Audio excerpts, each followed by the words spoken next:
This is the broadcast from City Hall, the home of the Greater London Authority. Please stand by.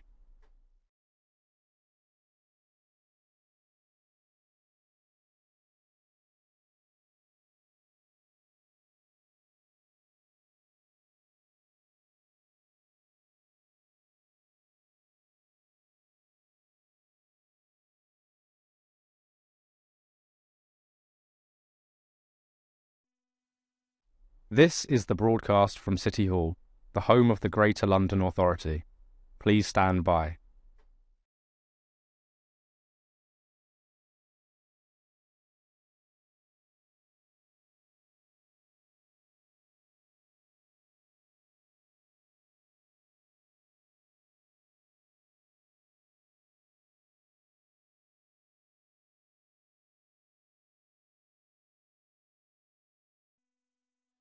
This is the broadcast from City Hall, the home of the Greater London Authority.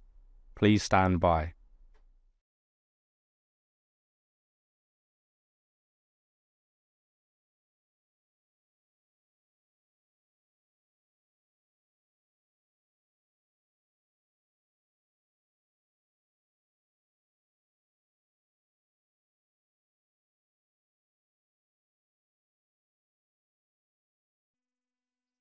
This is the broadcast from City Hall, the home of the Greater London Authority. Please stand by.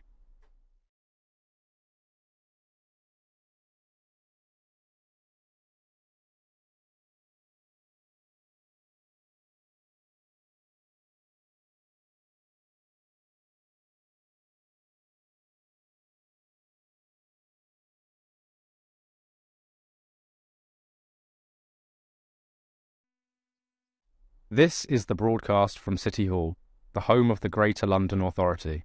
Please stand by.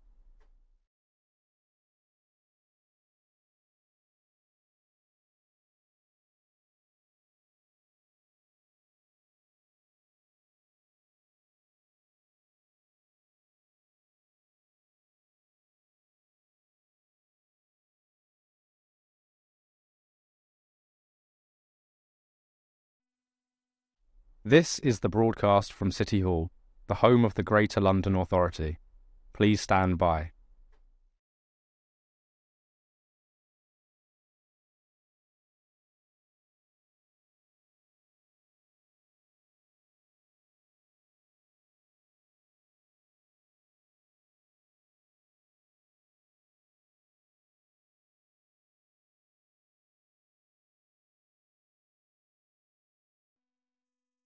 This is the broadcast from City Hall, the home of the Greater London Authority. Please stand by.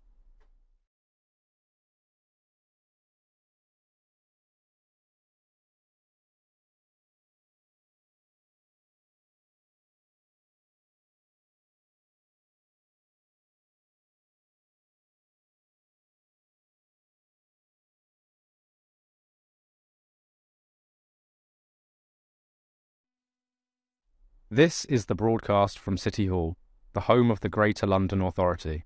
Please stand by.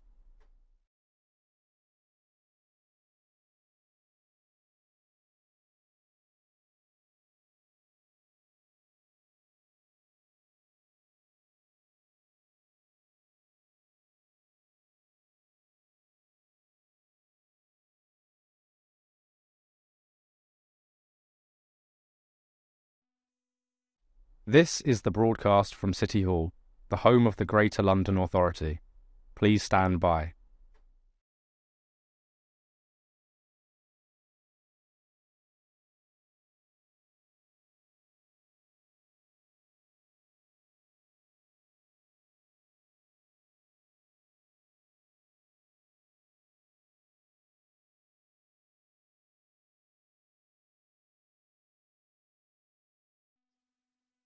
This is the broadcast from City Hall, the home of the Greater London Authority.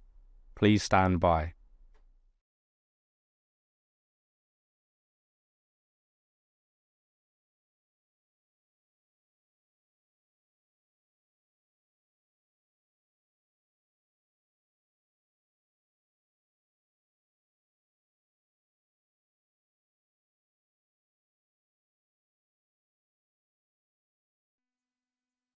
This is the broadcast from City Hall, the home of the Greater London Authority. Please stand by.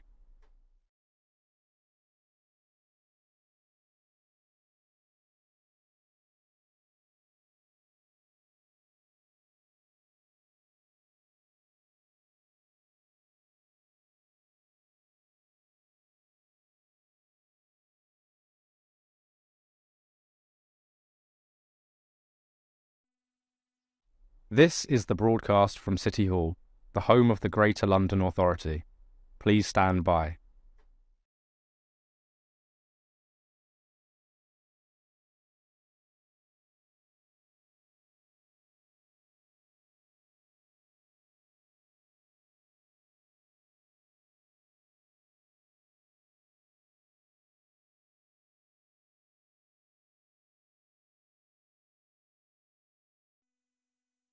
This is the broadcast from City Hall, the home of the Greater London Authority. Please stand by.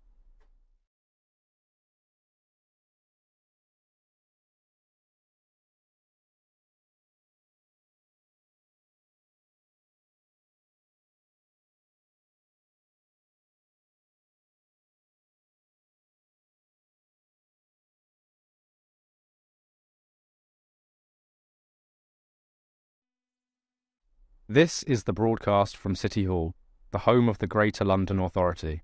Please stand by.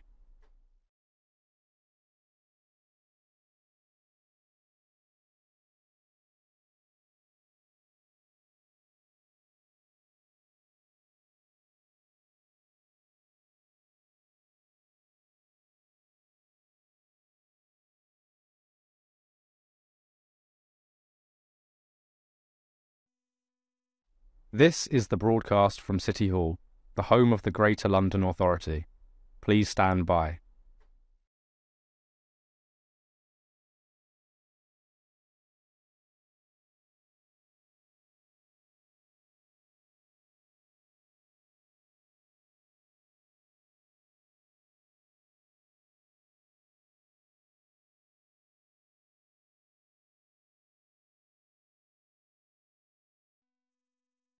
This is the broadcast from City Hall, the home of the Greater London Authority.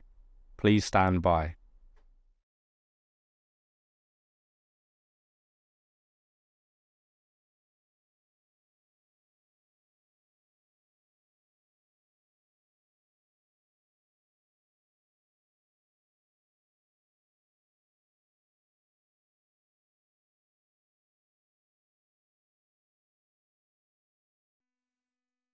This is the broadcast from City Hall, the home of the Greater London Authority. Please stand by.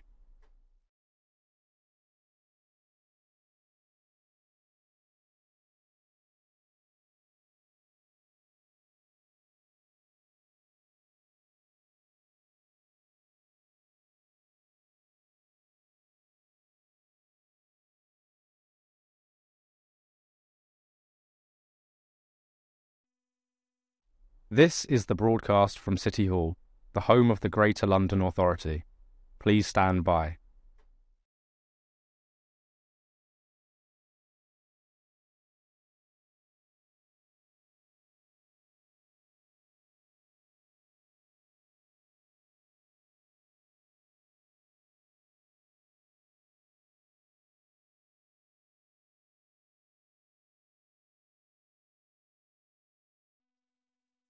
This is the broadcast from City Hall, the home of the Greater London Authority. Please stand by.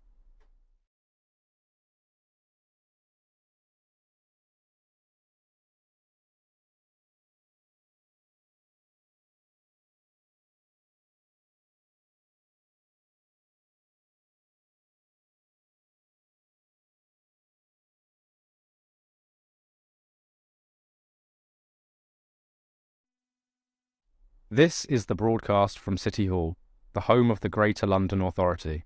Please stand by.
Can I welcome everyone to the Police and Crime Committee?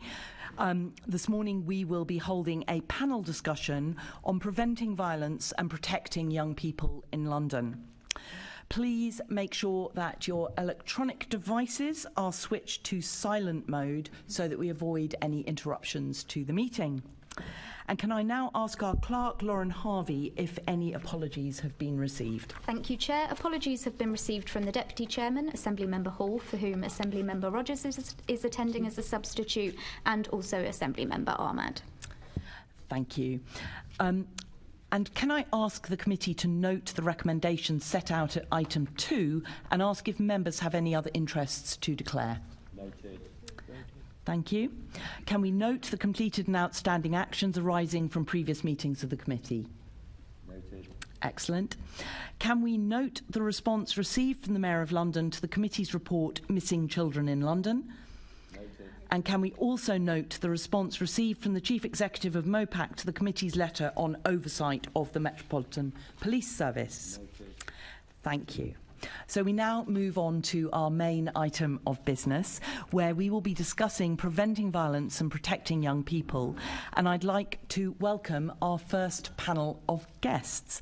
So we have Lib Peck, who is the Director of the Violence Reduction Unit. Welcome, Lib. And we have the following representatives from the VRU's Young People's Action Group. So we have Bipin Kanal. Welcome. We have Leonita Metaj. Welcome. We have Kai Bibi, very welcome. And we have Jonas Andrew Phillips, also very welcome to our meeting. So we now move on to our actual questions. So the opening question is, it's about what does the phrase serious youth violence mean to you? Because there seem to be different definitions of what serious youth violence is, and it just felt like it would be a useful thing to get the impressions from young people of what serious youth violence, or what that phrase means to you. I don't know who would like to go first. Bipin. Yeah, I think for me personally, serious youth violence, I think the term itself is problematic. I feel like young people aren't taught, they're taught violence by adults. So I think for them to label it as youth violence kind of just stigmatizes a young person even further. And I don't think it's a useful term at all, personally. That's my opinion, if anyone wants to add. That's very, very useful. Leonita, did you want to add to that? Yes, like Bipin said, we don't really like to go on the basis of labelling it as serious youth violence. The way that we work within the VRU is that the way that young people can get involved in violence is because of things that might have happened to them earlier on, which is why our work really focuses on like early intervention and working with different strands in society, for example, the healthcare, education systems, in order to kind of stray away from any violence that could come to young people. So we don't really like talking about it as serious youth violence because, like Bipin says, it kind of like puts that label on young people, which doesn't really kind of fulfill what a young person is. Like most of the time when young people do get involved in violence, it's because something has happened to them, and this could be poverty, this could be exclusions. So that's my personal view on that matter. We may come back to the issue of exclusions a bit later. Lib, I'm going to skip over you and move straight to Kai. What I've learned from a lot of the research that we've done here at the VRU is that violence doesn't occur in a vacuum. There's actually a culture that is bred within communities that means that young people are actually brought into it by like maybe their peers or maybe their families or maybe their friends and the wider community. And there's a lot of factors that go into violence, such as like poverty, such as like maybe they're underprivileged or maybe they don't have the same opportunities as other people. And so that drives them into this lifestyle that that they cannot then come out of. And it's a lot of trauma that's involved in violence as well. It's not something that young people do for fun. I know that people find it very glamorizing, like on social media and stuff, when young people talk about violence and the way that they're so heavily involved within it. But for the people that are actually involved, there's a lot of trauma there, and within those communities, they're more afraid than wanting to actually harm people. And I think that's why the term serious youth violence is so negative. It has such a negative impact, because those people are not there to actually go out and harm others. They're there because they've been brought into it by external factors, and then they cannot come out of it. So it's very misleading, that term. That's really helpful. Jonas, I know everyone's already said an awful lot, but do you have anything you'd like to add? Yeah, all I can really do is second what all of my colleagues have said, and they've made fantastic points. So firstly, on what Pippin said about it being a term that isn't the best to use, I think that when it comes to things like this, your best approach should be empathy. And I feel that using the term serious youth violence doesn't give people empathy. And although we may not understand why certain people do certain things, as Kai and Leonita said, there are so many factors and socio-economic barriers that prevent certain people from thriving in life, and that's why they may choose to go down that life. And things like poverty and such stuff like that, which my colleagues have mentioned, can really alienate young people and make them feel they have no other choice. So I like to approach that by using empathy instead of saying things like serious youth violence, because it's making them feel a type of way about what they're doing. All we can do is support them, and that's the work that the VRU really does, and that's the nucleus of what they do. Yeah, so it's an approach of compassion, yes, and empathy rather than cracking down. Thank you.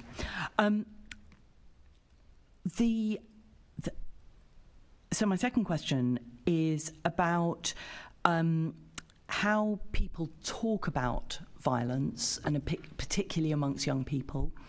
And also, is there anything that you or your peers have particularly experienced in relation to either people talking about violence and young people, or actual experience of violence that might inform this conversation a bit more? We're going down the line. Bipin, do you want to go again? Yeah, sure. I think on that matter, for me personally, I've seen how both approaches to violence, both enforcement and what the VRU does, which is early intervention. I've seen both of them take place in my own estate, to be honest with you, and I think that's the best real experience you can get. I've seen young people being arrested constantly, but then I've also seen a conveyor belt of young people coming in to take their places. That's why I personally believe that enforcing and creating stricter arrests, stuff like that, would not work. I think the method of actually intervening early helps a lot more, and I've seen that personally with helping young people with getting into sports and stuff like that is a lot more useful than going down, waiting 18 years, not doing anything, and then putting them in a cell and spending the country's money on something that could have been spent elsewhere. But yeah, that's my personal opinion. And the sports piece, I mean, there are a lot of organisations in London who are using sport as a way of engaging with young people. So you kind of see that as being a constructive, positive... 100%, yeah. Yeah, thank you. Leonita, do you want to add anything on this? Yeah, I think, especially when it comes to schools, for example, for example, there were many of my peers that would get kind of, it's I like to use the word a self-fulfilled prophecy. So essentially it would be you kind of label certain certain races or certain people or certain kind of backgrounds as falling into a certain route path, and that tends to happen for example within schools. And then what happens within that is that young people are if I'm being labelled in that way, I might as well act in that way. And then what tends to happen after that is that schools exclude young people. They get thrown in the streets, and then from there onwards, that's when the violence kind of begins, because they have nowhere to lean back on. So I saw that a lot in my school, and quite recently actually I had like kind of a young person that I went to school with who actually got stabbed. Exact same pathway, and that's one of the experiences that we kind of faced, and it's really common, especially in London, to kind of see that pathway. And it's sad, because when you also see the news online, it doesn't even make you blink an eye anymore, because it's like this is such a recurring issue that's taking place. And do you think that the whole thing about young people being excluded, or presumably some people go to pupil referral units, do you think that is actually that those exclusions are actively a problem? Yes, personally, yes, because the second you throw that young person out of those school gates, we're a community at the end of the day. So even though you've removed that young person from your school for any matter of, like, any reason, then it kind of just falls onto that community. And because we're not interlinking different kind of sectors, so for example, the schools linking up with the police, or the police linking up with, like for example, the healthcare system, what tends to happen is that we don't have that intersectional link, whereby like we're saying, okay, so this young person is being excluded for this matter, let's work on kind of putting them down another pathway, or like helping them, guiding them with other communities in our society. So yeah. Thank you, that's really useful. Kai, did you have anything you wanted to add on this? I just wanted to touch on the point of like exclusions and pupil referral units.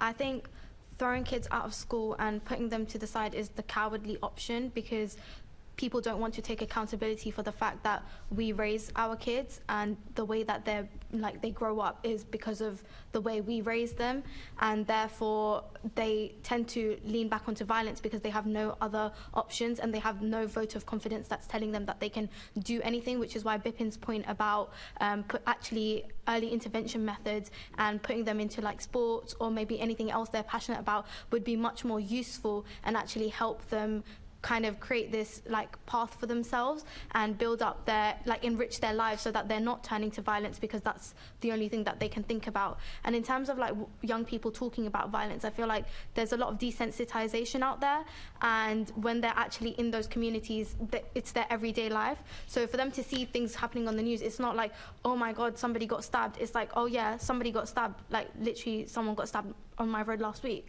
It's nothing special, it's nothing new. So for them, it's like, it's their daily lives. And for that reason, I feel like it's much harder for them to see it as something that's so horrible. And because they don't have those early intervention methods that show them that there's other ways of living life and other things that they can get involved in, it's something that they're just dragged down into, and like I said before, can't get out of it. Thank you. And Jonas? Yeah, as I went last, could you repeat the question so I'm answering it? Yes, of course. So it was really about the whole way that violence and young people is talked about, and if you've got any anything from your experience that you want to kind of add on that. So it's like the way that communities talk about youth violence, the way that people talk about violence and young people who are affected by violence, and other things that are difficult, things that could be improved, anything really that you want to add. Yeah, that's a great question. So for me, I've never personally been involved in any kind of violence. I always spent my life trying to stay away from it. But for me, I think growing up, watching the news quite a lot and reading the papers quite a lot at my age when I was really young, I saw a lot of the ways things were communicated through the media about young people and violence. And I remember during the 2011 London riots, hearing the way that things were talked about and the scaremongering that was going on. And yes, it was a scary time, but I feel all that does is make certain people want to carry knives or get into life even more so that they can protect themselves, because they think they're going to walk out of the house and immediately be stabbed. Because when I was younger, I thought if I went to certain areas, I was going to get stabbed whether I was with my mum or not. So I think that also makes certain people want to carry knives or protect themselves in certain ways. And I've never been the type of person to do that, because I'm a black man. I'm probably going to be stopped by the police. So if I carry that and I'm stopped by the police, I'm going to be in jail for a very long time or have something on my record. Even if that wasn't the case, I'm not the type of person to do that anyway. But some people, no matter what race or gender you are, will do that. And that's not because they're bad kids, because there's no such thing as a bad kid, but it's because there's so much scaremongering going on within the media, so it's all institutional within that. So what can be improved, I think, is how messages are communicated through media, and that's not just TV and the news, that's also radios, newspapers, and all that kind of stuff. And if you look at certain people as well, the way they talk about it with their friends or the way they talk to young people about violence, it's like they put them all in a pigeonhole. The amount of times I've been told to hold young people accountable for violence, I understand why, because I am young and the work I do at the VRU. But even prior to me joining the VRU while I was in secondary school, I was thinking to myself, why somebody met me immediately assumed that I'm involved in that kind of life when I'm just trying to go to school, get my grades and have a good career. So even that makes you feel a type of way, thinking, as Leonita said, if you're always saying this about young people and you're kind of putting something on them and telling them how their story should go, sometimes some people fall into the path and they say, you know what, if that's how people think my story is going to go, maybe I should just live that story. And it's unfortunate, but it's the sad reality of life, unfortunately. Thank you. I'm going to come to a question for Lib now, and then I'm going to open up. Lib, what is the VRU's approach to violence, particularly around young people in London? Well, I think the first thing I'd have to say is, after the contributions you've just heard, we've got to root it in the experience of young people, and I think there was lots and lots there that we could spend all of the next hour, 2 hours actually unpicking and having a conversation about. I know we haven't got that luxury, but putting young people at the heart of anything we do has been our philosophy. So the Young People's Action Group are paid, they are mentored, they are given equipment, they are not just part of a tick box exercise for us in terms of consultation. They are in there co-producing our strategy with us, talking about what language is effective and what language is alienating, as we've just touched on, saying what are the relevant activities that young people might get a lot of support and encouragement from, and working out how to make sure that they're mobilising and working with other young people. So they are absolutely integral to that, and the strapline of that is nothing about us without us, and that's something we hold very, very core to the work of the Violence Reduction Unit. And I suppose it's in that capacity our refresh strategy looks at the journey of a young person, which is up to the age of 25. It's thinking about those transition points where not every young person has the same advantages in life, and doing that from an early stage of intervention right the way through to sometimes a very critical moment just on the cusp of violence. And that looks at things like parenting and carers and early years, which has been referenced, and therefore we support a parenting network and many other programmes around that, but making sure the voice of parents is included in that. We've already started a discussion here about education. We know that young people are safer in school, so it's important for us that we are not only looking at exclusion but suspension rates, managed move rates, and also thinking about now the high rate of absenteeism. It's then looking at those kind of outside school activities where, again, we know young people are much more vulnerable after school has closed, and thinking about what can be encouraged there in terms of skills, in terms of teamwork, in terms of actually mentorship, which is a lot of the basis of youth work. And it's also thinking about it from a place-based perspective. So all of, I suppose, the way we have developed as a unit has been about the experience of a young person, but critically, and I can't really overemphasise that enough, listening to young people and hearing what they've got to say about the pressures that they're under and the stigmatisation that they face. And we don't, by the way, use the word serious youth violence. Thank you very much. And I think the opportunity to listen and hear from you is really, really helpful. I'm going to bring in Assembly Member Duval. Thank you. Can you, Lib, tell us a little bit about some of the gaps that you perceive that that after 4 years of the VRU you would like to do more work on? Where do you think some of the gaps are that you think, actually, we need to spend some more time here in terms of dealing with young people between those ages of 14 to 25 or 24, whatever the category is, because it's a moving feast sometimes, yeah. So I suppose there's a couple of ways to answer that one then. I mean, I feel there is a huge amount of work we could do in a prevention space, and we are trying very hard to look at that early years right the way through to putting youth workers in custody suites, for example. We are intending to do more work around education. We are intending to do more work around working with parents and with carers. And we are hugely ambitious for any more investment that we get, because we've got a very good, clear idea of where we would want to spend that. That's very much as a unit. What I think we would also be guided by as a unit is the evidence. And the evidence comes in the form of the evaluation of the programmes we're already investing in, which is now, well rooted in experience, and it's also making sure that we're listening to young people. So to a certain extent, there are gaps that I would anticipate developing, because when we see evidence and we see evaluation, we'll need to move into that space. In terms of, though, away from the unit and thinking about the system as a whole, because obviously we were there as a partnership unit, none of this can be done as, a VRU working in City Hall. However much we work with young people and reach out to communities, it has to be about systems change. And I think where there we see some of the gaps that is important for us to bridge is definitely around partnership working in terms of sharing data. That is still, unfortunately, a problem, I think, between police, between local authorities, between health, and how you bring all of that together. And I do find, actually, there is something for us to continue to do, and we'll probably get onto this, about bringing the experience of young people or survivors or victims of violence much more into the conversation in many of the big organisations I work with.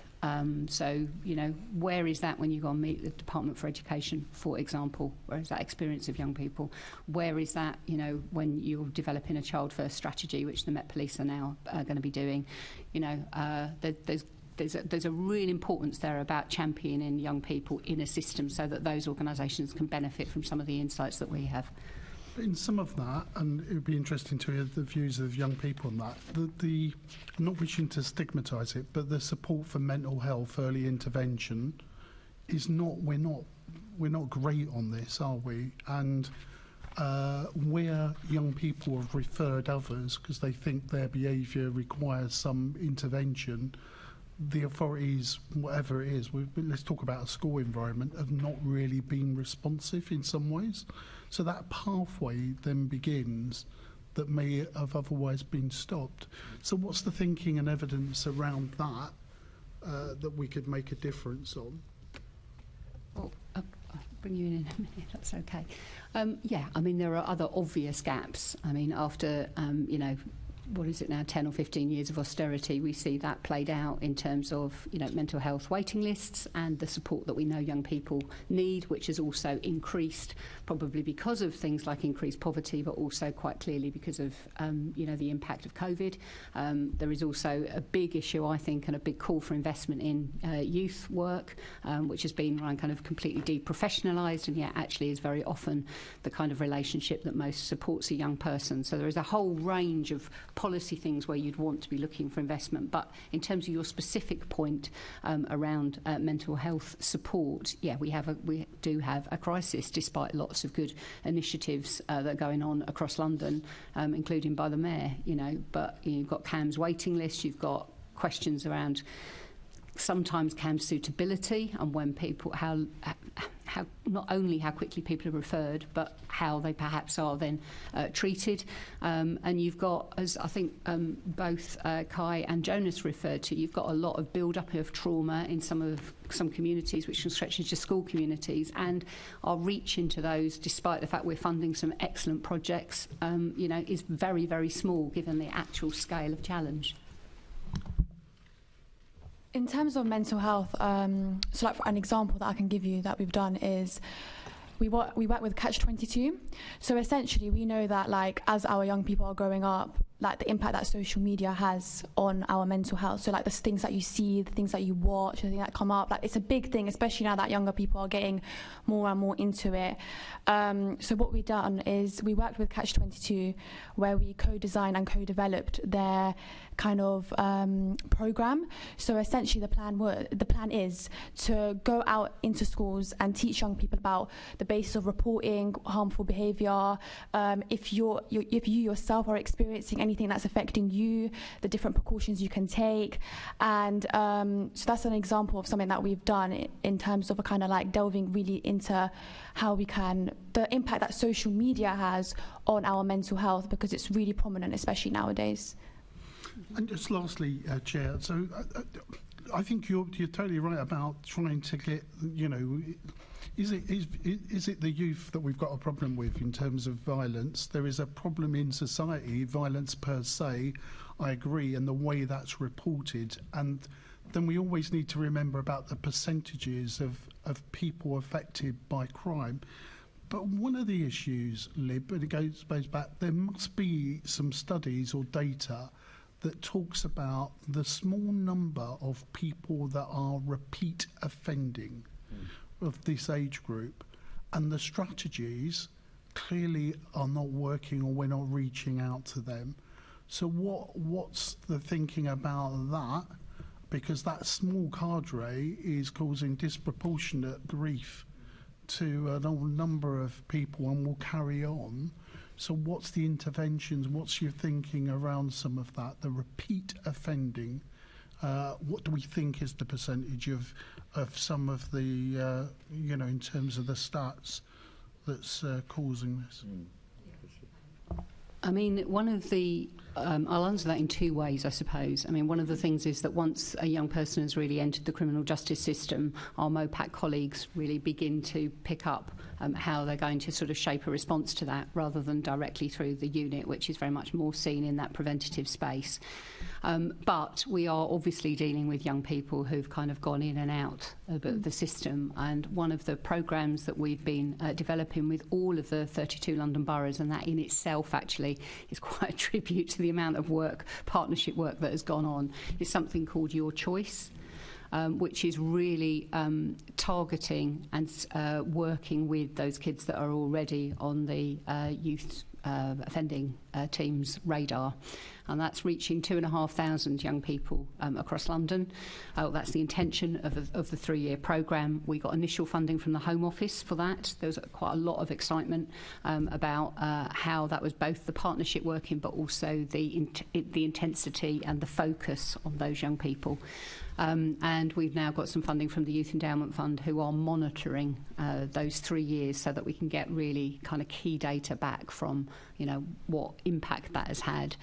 And that's using an approach that is based in a kind of CBT therapy, so cognitive behavioural therapy, but it's not just using it through one-to-one therapy sessions, which I think is really important actually for those who are much more skilled in that sort of therapy world than myself. It is really trying to use that as the basis of some of the activities that those young people are offered and the support they're given. And so that at the end of 3 years, we're in the second year of that at the moment, we should get some really, really interesting data actually. But that's as seen by the Youth Endowment Fund, and actually as seen by the Home Office, a really exciting programme. And I know that there's a similar level of engagement from lots of the local authorities actually, who really see it as a bit of a, hopefully, a bit of a turner really.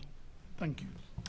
Thank you. And that's, I mean, the fact that it's across every borough is really an a huge accomplishment. And the other thing I picked up from Len, your questioning, was just in terms of the Met developing their child first strategy.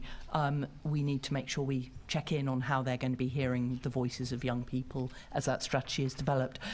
Assembly Member Moama wanted to come in. Yes, good morning all of you. My question, a quick supplementary, is initially for Lib, but if any of the other guests want to comment, then please feel free to do so. So I can't remember who it was that talked about those children that are excluded from schools. So taking a hypothetical 13-year-old who has a difficult home life and is themselves not involved in youth violence but is at high risk of it because of the circumstances that they live in, how does that child find any violence reduction unit programs? Because I think my fear is that the first time that they will hear of you is once they're referred by the police, once they have been arrested. So how proactive is your preventative work? Yeah, so a lot of our work is based on sort of place-based. So one of the programs we might come on to is our My Ends program, which is in 8 neighbourhoods across London, and really actually in neighbourhoods where they are grappling quite often with sort of quite high levels of deprivation and poverty, and where violence has unfortunately been all too common, a sort of backdrop to those communities. The fact that we're doing it place-based means that it's much more likely to be advertised, seen by those programs are referred by those agencies working in that space. If we were doing a big advertisement across from City Hall saying about programs, I would completely agree with you, but it's our connection to people who know the people who need that support, either through place that means that they'll be reached, and Minds is a good example, or indeed some of the voluntary and community sectors that we are working with, who again are picking up those young people who are perhaps most away from advantage and most in need of some of the sporting activities that Bipin had mentioned. So it was Bipin, sorry, I forgot who it was that mentioned that initially. But my question is less about the place and the kind of the areas with high levels of violence, because I think, as some of the other panellists have said, there are circumstances behind why young people might get involved in violence. I have known of young people as young as 12, 13 who carry a knife for protection out of fear rather than because they're actually violent people. So it's less about what is happening at, if you like, the macro level, but just looking at the list of organisations and the types of projects that you fund. I know that there's been the 68% cut in youth funding in local authorities in inner London, but it feels like it's not quite landing for those children or those young people who are, if you like, one step before. Does that make sense? Yeah, it does make sense, and we have to keep being ambitious, and we have to making sure that we're using all of the channels of the organisations that we're working with, and make sure that they are credible organisations in the place so they can spot those young people. And I suppose I was trying to use the place space just to give you one example of that.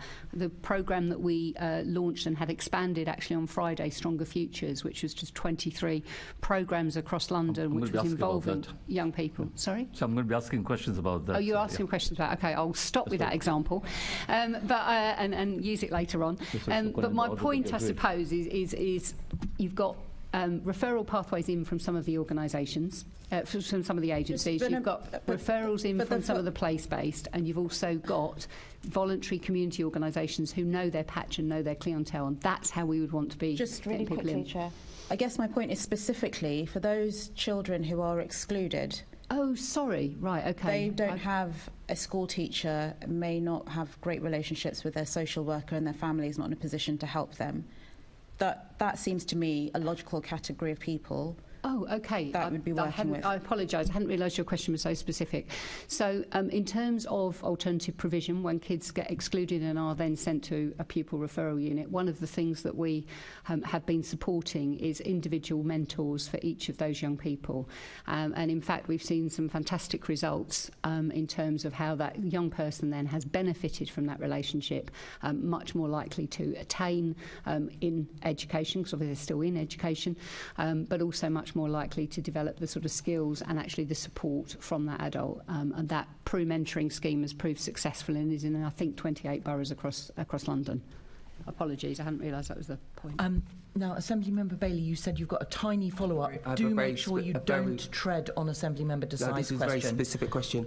Thank you. Firstly, Firstly, just to pick up on something Liv said, you're right, this is a broad topic and we could probably talk for 72 hours solid. I just want to acknowledge that because there's a lot here. I've been blown away by the answers by most of young people, partly because I don't agree with it all, because you missed one very important part for me, which I'll come to. But my first question is this. You say you don't like the term serious youth violence, so what is the term? What would you replace it with? Violence. It doesn't have to be said. Youth doesn't have to be in there, and the word serious doesn't have to be in there. It's just violence. Why does it have to be segmented into young people? I would answer that, but my colleagues will jump on me for wasting their time. Anybody else?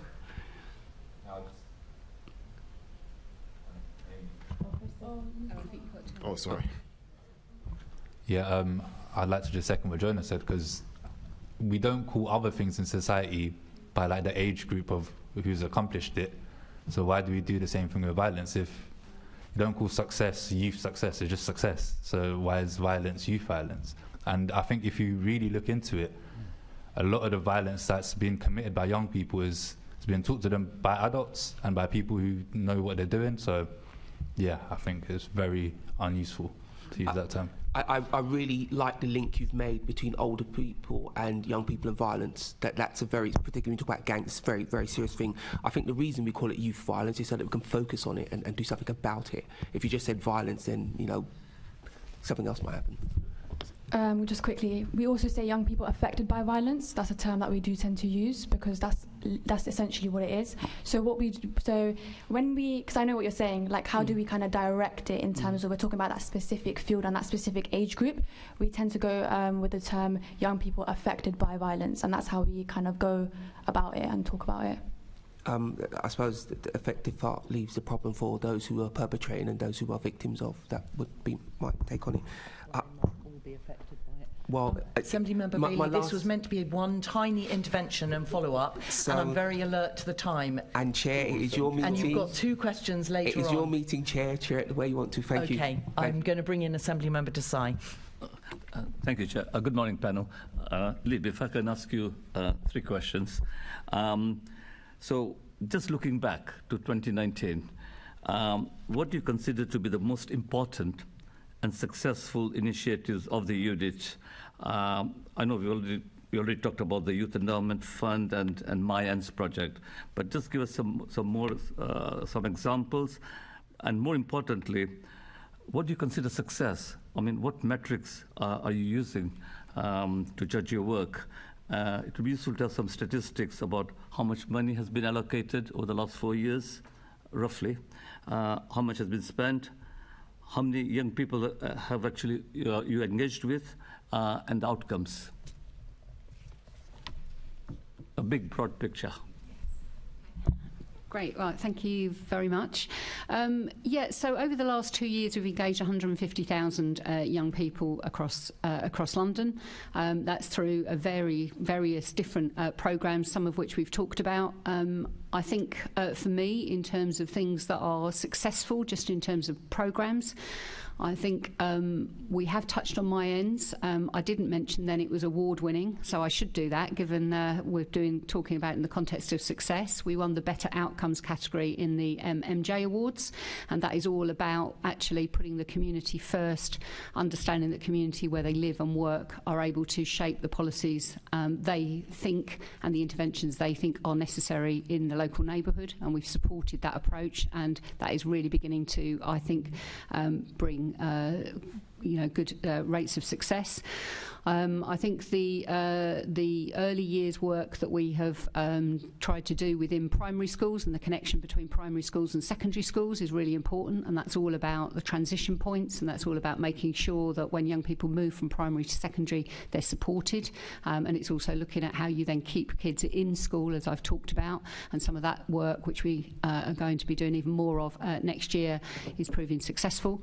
And I hesitate to mention some of the sports activities or Stronger Futures, but I would rank those as well as success, because the Stronger Futures programme was for 2 years and was a much smaller cohort of 5,000 people, 5,000 young people, and because of the evidence that we found, we've now increased that to 17,000. So I think in terms of a range of activities, it would be hard to pinpoint one thing, but I do think pushing that place-based, community-led is really important.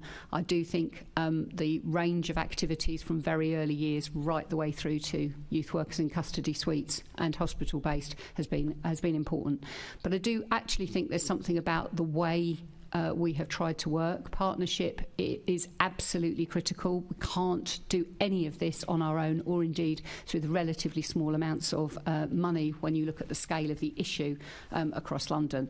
And so the work that we do with local authorities that's guaranteed the 32 boroughs being part of your choice, the fact that we are now leading the implementation of the serious violence duty across London, we're coordinating that, and that's been viewed as a mature response by an independent assessment, and the fact that we have got really good relationships, I think, with the voluntary and community sector are all really important. And you've heard, and I've already said, for me, making sure that we are really embracing and embedding the voice of young people has been an absolute, top priority, alongside working closely with communities and the VCS. So that gives you some sense of what I think we've achieved. You asked me for scales of success and how we're measuring it. I suppose there's sort of three ways in which I would say we measure it. We obviously look at the hard data. And from 2019 to now, the three indicators that were measured on by the Home Office are positive. I very much hesitate to use the word positive when we're talking about incidents of violence, but you've asked me to do that, so it's in that context I'm doing it. But if you compare under 25 knife crime injuries from 2019 to now, they're down by 15%. If you did the same with robbery, it's down by 25%. And if you looked at the homicide rate, you would see that last year that was a 50% reduction on what it was in 2019, with substantially less, thankfully, teenage homicides within that being halved. So those are the big picture stuff that I would want to bank, but that is a partnership approach. That is not just down to the unit, but it's the context in which we operate. I would highlight the fact that one of the things that we are capturing is outcomes. That's really important. We've talked about those big drivers of poverty, alienation, deprivation. There are some factors we know that if we can measure, we can see those reducing, such as, we've talked about it, improved mental well-being of young people, talked about greater attainment, educational attainment, greater routes into employment. We capture all that for all of our programmes, and we see really positive results around that. Again, I'm conscious of time, but I can go into a bit more detail if you want me to on some of those statistics.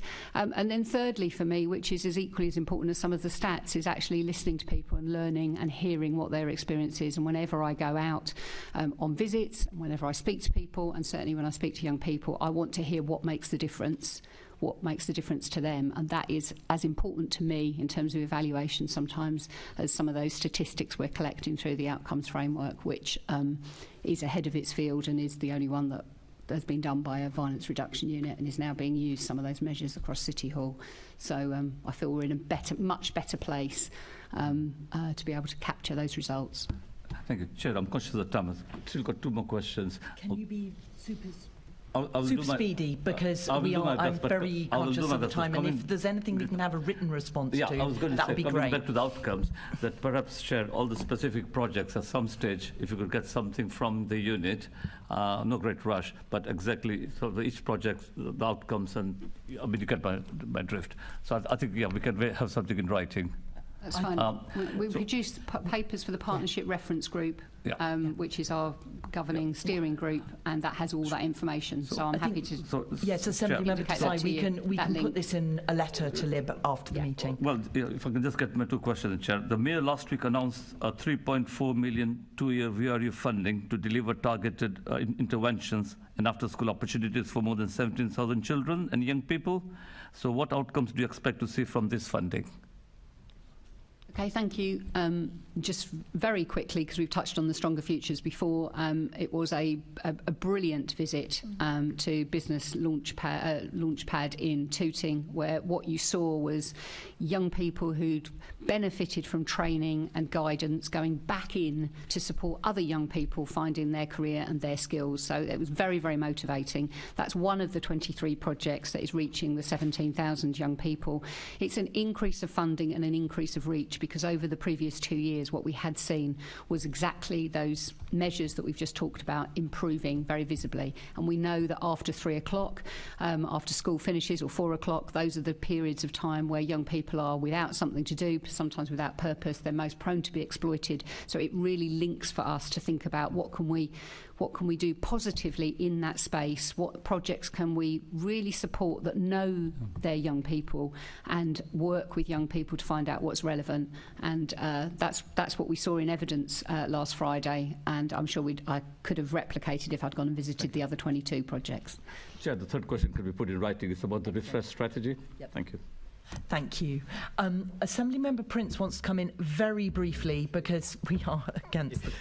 Before I start, just to put on record, really appreciate Lib, what you're doing around the bleed kits and the work you're doing with Redbridge on VAWG. It was really good. Violence against women and girls. So you quoted some stats, and we all know, and I'm not accusing you of lying, we all know there's lies, damn lies, and statistics. I'm just using that phrase, but not making an allegation against you. And obviously recognise that since you've been in office, things have improved somewhat. But, you know, what people want to really know is how has the Mayor performed in his time in office? And the reality is, if we look at violence with injury, since the Mayor's been in office, that's gone up 46%. If we look at violence without injury, since the Mayor's been in office, that has gone up 44%. If we look at robbery, since the Mayor's been in office, that has gone up 38%. And if we look at knife crime, since the Mayor has been in office, it has gone up 28%. These are horrendous figures. And I just wonder why... The situation is that you use the figures from September 18 instead of the figures from 2016, which is when the Mayor took office, and that's what people want to know. What difference has the Mayor made? And we can see this appalling increase in all these major crime areas that have occurred under the Mayor. Can you explain why he chooses, or you choose, the 2018 figure rather than the real figure? Yeah, because I'm here as the Director of the Violence Reduction Unit, and you're asking me about impact, and we didn't exist in 2016. We were set up in 2019, so it's fairly straightforward in that context. I think what has to be put on record is the Mayor of London was the first to set up a violence reduction unit, and that for me is a real investment in prevention. And I think we've heard from our young people that, you know, if you just go down an enforcement route, you're never actually going to be really tackling the problem. I think he was both brave to say that you need to do something immediate, and we're in that immediate space. We are, you know, working with boroughs when there's been an incident, and we're providing support both in terms of sector support, but also in terms of money, as well as a long-term approach, which means that if you're shifting some of this culture, you're shifting language, you're shifting stigma, as well as giving young people more opportunities, that's a much more long-term approach. The Home Office clearly thought that was a good way to go, and after consulting with us, a few months later set up violence reduction units around London. And I'm really delighted that after a lot of lobbying from all of the VRUs across England and Wales, of which there are now 20, they did something quite unusual in the sense that, you know, they gave us 3 years worth of funding. That was heard very clearly by the policing minister and responded to with a 3-year settlement, which I thought was a real endorsement of the approach of violence reduction units, and a real endorsement of the importance of a preventative approach. I would, of course, argue that even more resource behind a prevention approach is important. We spend £120 million a year on somewhere around that just in actually dealing with, and again, these are people we are talking about dealing with a homicide. So I think there is an even bigger case constantly to be made to government about prevention and the way we spend our money. But in terms of the impact of the unit and the impact of the Mayor in setting up the unit, I think that's fairly clear. In the interest of time, Chair, I'll leave it there and just say thank you for your praise of the government's efforts. Can I bring in Assembly Member Rogers? Thanks, Chair. My question is directed at the representatives of the Young People's Action Group. So thinking about all the work that's done across London, do you think there's the right balance between work that is being done to tackle the underlying causes of youth violence versus work being done to enforce the law? And maybe I'll start off with Kai, because you all touched on this, but Kai, you were talking earlier about some of those underlying factors. You talked about glamorisation of violence, the culture and communities, and other external factors. So what's your thoughts on that balance? Are we on the right track? I think the balance should be shifted a bit so that there's more focus on the underlying factors rather than the enforcement of the law, just because with young people, it's like we said before, they're affected by violence rather than them actually engaging in it because they want to commit violence. And with like my peers that are involved in violence, and when people talk about violence, and also with the work we do when we facilitate conversations about violence, we learn that these young people, they don't want to be involved in violence. Who wants to live their life, go out and be fearful that they're going to lose their life that day? Who wants to go out and purposefully harm others for no apparent reason?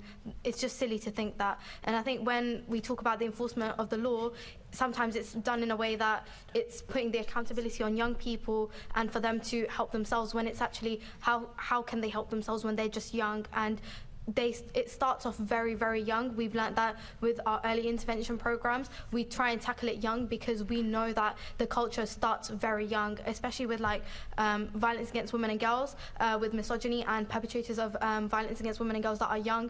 It starts off young because of that mindset that's bred within their communities and within schools, and that's why it leads on as they get into young adults. And with other types of violence as well, like we talked about, like gangs and county lines, they're groomed into it by older people. So it really is a case of them being affected by violence rather than them being like perpetrators. I think that distinction between like adult crime and young people crime should be made, and therefore I think there should be more done to actually prevent it, because our motto is that violence is preventable, not inevitable, and you can't say that this young person is going to go out there and commit violence just because of the culture and everything that's around it. If you enrich their lives, give them other things that motivate them, if you enrich their lives in the sense that you help them find a career, if you, like, for example, with the Young People's Action Group, something that I've really seen is that there's results in the fact that when people come and talk about their experiences, they talk about how these programs actually help shift them away from violence, because they talk about how before they didn't have a purpose and now they do have a purpose, and that means that they're more involved in the things that are like being valued members of their community. And that's why I really think that the focus should be shifted on intervention and enriching their lives with the programs that we have, rather than enforcement of the law. And something that I've personally been a part of is the Trusted Adults Board, which is still quite fresh. We've just gone through our bidding and seeing what types of programs we want to fund, but it's about building a network for young people so that they have like mentors and people that they can talk to, which would be their trusted adult, that would help kind of help them find where they want to go in terms of careers, and also in terms of like any problems that they have. So stuff like that would really helps them kind of find their footing, I would say, and helps drive them away from violence. So that would be my answer. Thank you for that very full answer. Thank you very much indeed. Leonita, you spoke earlier about need for early intervention. So how do you think the balance is between tackling underlying causes and enforcement of the law? So I agree with Kai in the sense of like we need to start from kind of the root causes, from tackling it before it even occurs. So for example, like I'll give you an example of a program, our Stronger Futures program. The reason why I personally really like it, and it's quite a popular program, because we recently just did interviews that us young people sat on and judged the programs that were being delivered. Essentially they're tackling it from the root cause by opening up those school doors, opening up after school activities, so that young people don't just go on the streets and have nothing to do, which is a factor on why violence tends to occur, but also kind of like giving them something proactive to do. So that would be my response in the sense of what Kai said, by tackling it from an early cause before the violence even occurs and takes place. Okay, thank you. So you're both quite clear that you think the balance needs to shift to looking at the underlying cause. Bipin and Jonas, anything to add on that question? I can just go back to what I said earlier, as with enforcement, essentially what you're doing is you're taking one young person off the conveyor belt and then putting another one back on, because there will always be stuff like that if there's no early intervention measures. What we need to do is actually target the conveyor belt yourself and then actually see the young people and tell them that you can make the same amount of money and you can be as successful in your life doing legitimate things rather than illegal things. And I think that information, that message, it might be clear to all of us in this room here today, but if you go into these areas and you're there on the ground, it's not that clear to these young people. They don't know that there's opportunities that they can thrive in life even though they're from certain areas, and I think it's important to make that clear rather than just putting them in a police cell. Personally, yeah. Thank you very much, Chair. Bippin said exactly what I was going to say, so I've got nothing to add. Assembly Member Rogers. Yeah. Lovely. Thank you very much, Chair. Thank you, Nick. And yeah, I mean, you're all very, very good at talking. This is incredible. I've written so many notes. Assembly Member Pigeon, can I bring you in?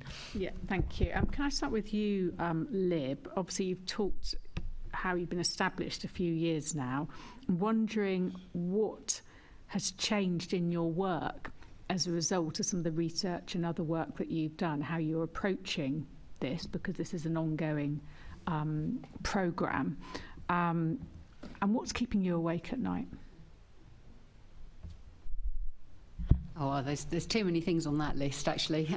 But what has changed? I think perhaps we have, and this is from the evidence and just from talking and partnership working. I suppose we put a lot more emphasis on education, and actually our relationships when we first started were very much just with the community safety teams in local councils, and that isn't the case now. We work quite closely with the directors of education services, and we are working more closely with schools and with some of the head teachers, and I think that's really important because, as you know, some of the evidence shows just on one specific point, and I don't want to go back on this because we've obviously already covered it, but if you've got like 1 in 200 young people in London perhaps excluded from school, unfortunately that 1 in 2 of the young people inside are going to have been excluded. So it's looking at kind of evidence in that way and thinking, where does that mean then we place our investment? So I think some of the partnerships that we've developed have been quite strong.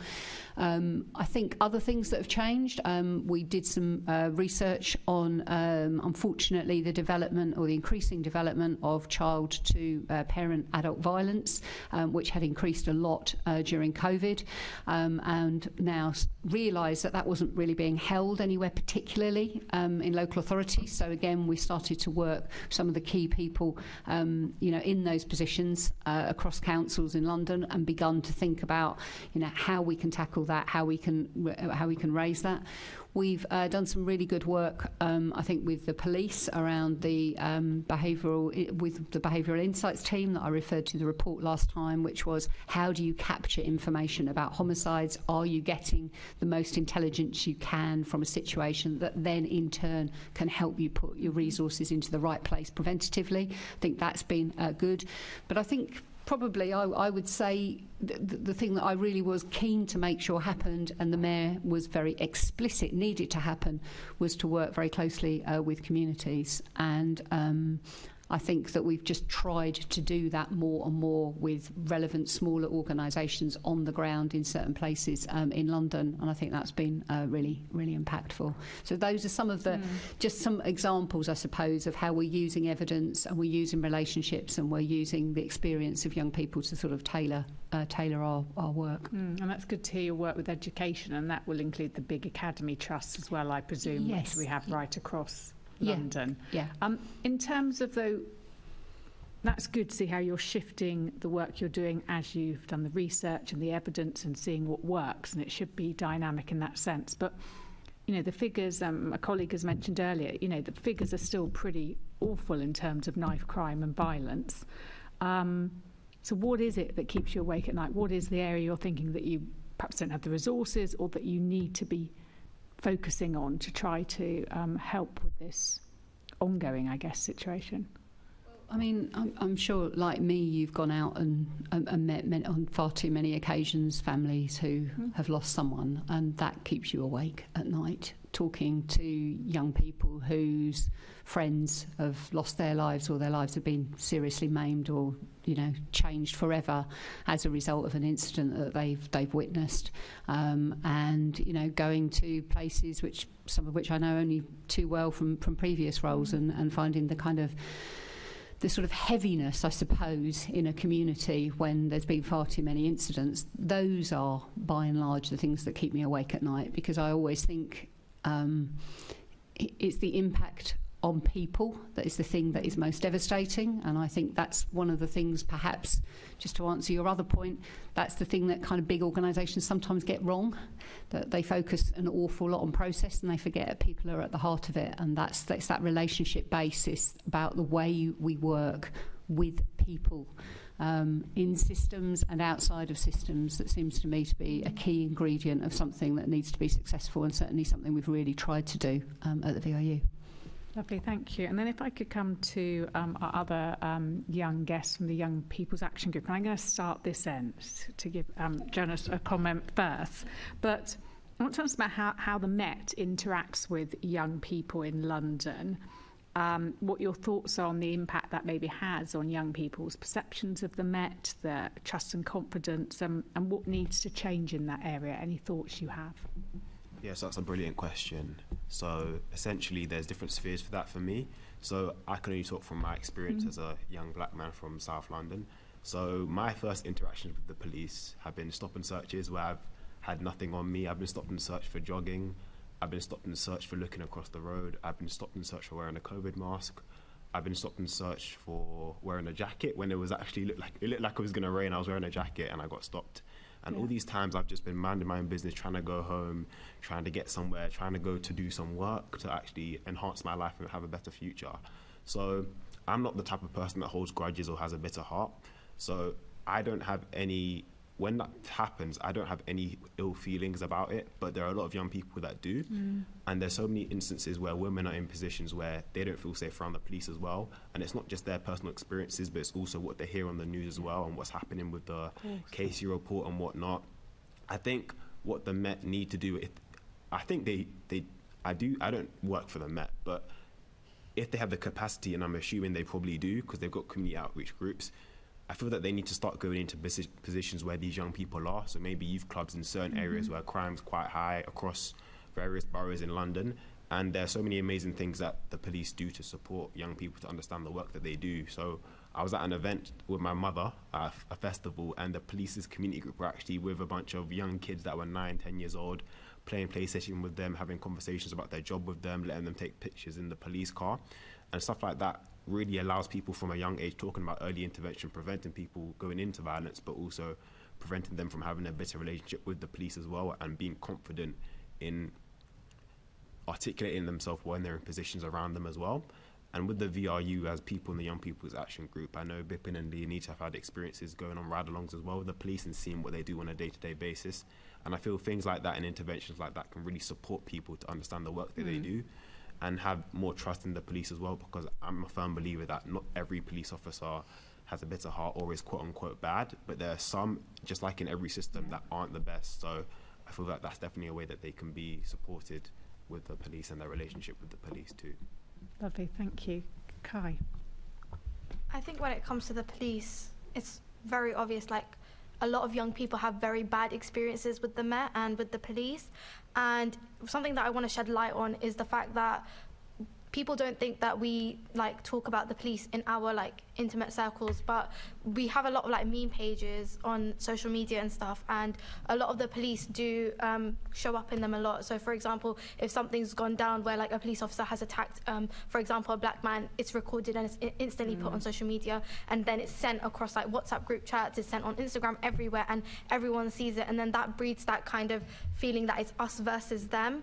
And a lot of young people do feel that way because whenever they do experience an altercation with the police, it's always it's always negative. And I feel like because of that, and because of that immediate perception, like we talked about before with the serious youth violence, because of that unconscious bias that, oh, young people are heavily involved in crime, young people are the perpetrators, young people are the villains, it kind of makes it harder for them to kind of have that empathy, like Jonas said before as well, that come with empathy and kind of take into consideration everything that's gone on that might lead that young person to violence. And because of that unconscious bias, it's leading them to interact negatively with young people, and therefore you keep having these examples on social media, in real life, popping up. I mean, people that have been working like in the type of work that we do, like I used to be heavily involved in youth council. A lot of the boys on my youth council used to always come and say that they would get stopped by the police on their way home from youth council, and even though like they're like Jonas, they're enhancing their lives, they're not trying to get involved in violence, but they still have those negative altercations with the police. Just goes to show that it's kind of hard for that bridge to be like mended, and that's why I do agree with community engagement as the root way to deal with that kind of broken relationship. And also, like, for example, I work with the Young People's Action Group. I know the police. We've been invited to New Scotland Yard. I've seen the superintendents. Like, I think they're genuinely nice people. But I can hand on my heart say that if I was in a bad position or if I needed help, I would think twice before calling the police, or I would think twice before actually getting involved if I saw someone that I know getting involved with the police, just because of those negative things that I do see. And if that's someone like me who's been heavily involved in the system and knows what kind of thinking goes behind acting that way, if someone like me already feels kind of fearful of the way the police might react, how can someone who doesn't have that feel? And that's why I think that community engagement is really important, to just showcase that side. And when we did go to New Scotland Yard, we did share our ideas. We gave them a lot of ideas on community engagement. For example, when people do talk about good experiences with the police, they also talk about how maybe they played football with their police officers, like down the road. I mean, I know in my police officer, there's this police officer that used to drive a bike around the houses,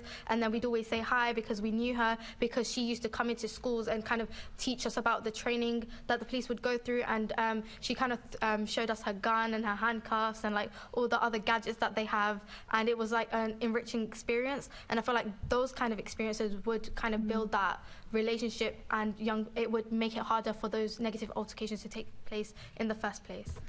Lovely, thank you. A lot in that, thank you. Lenita.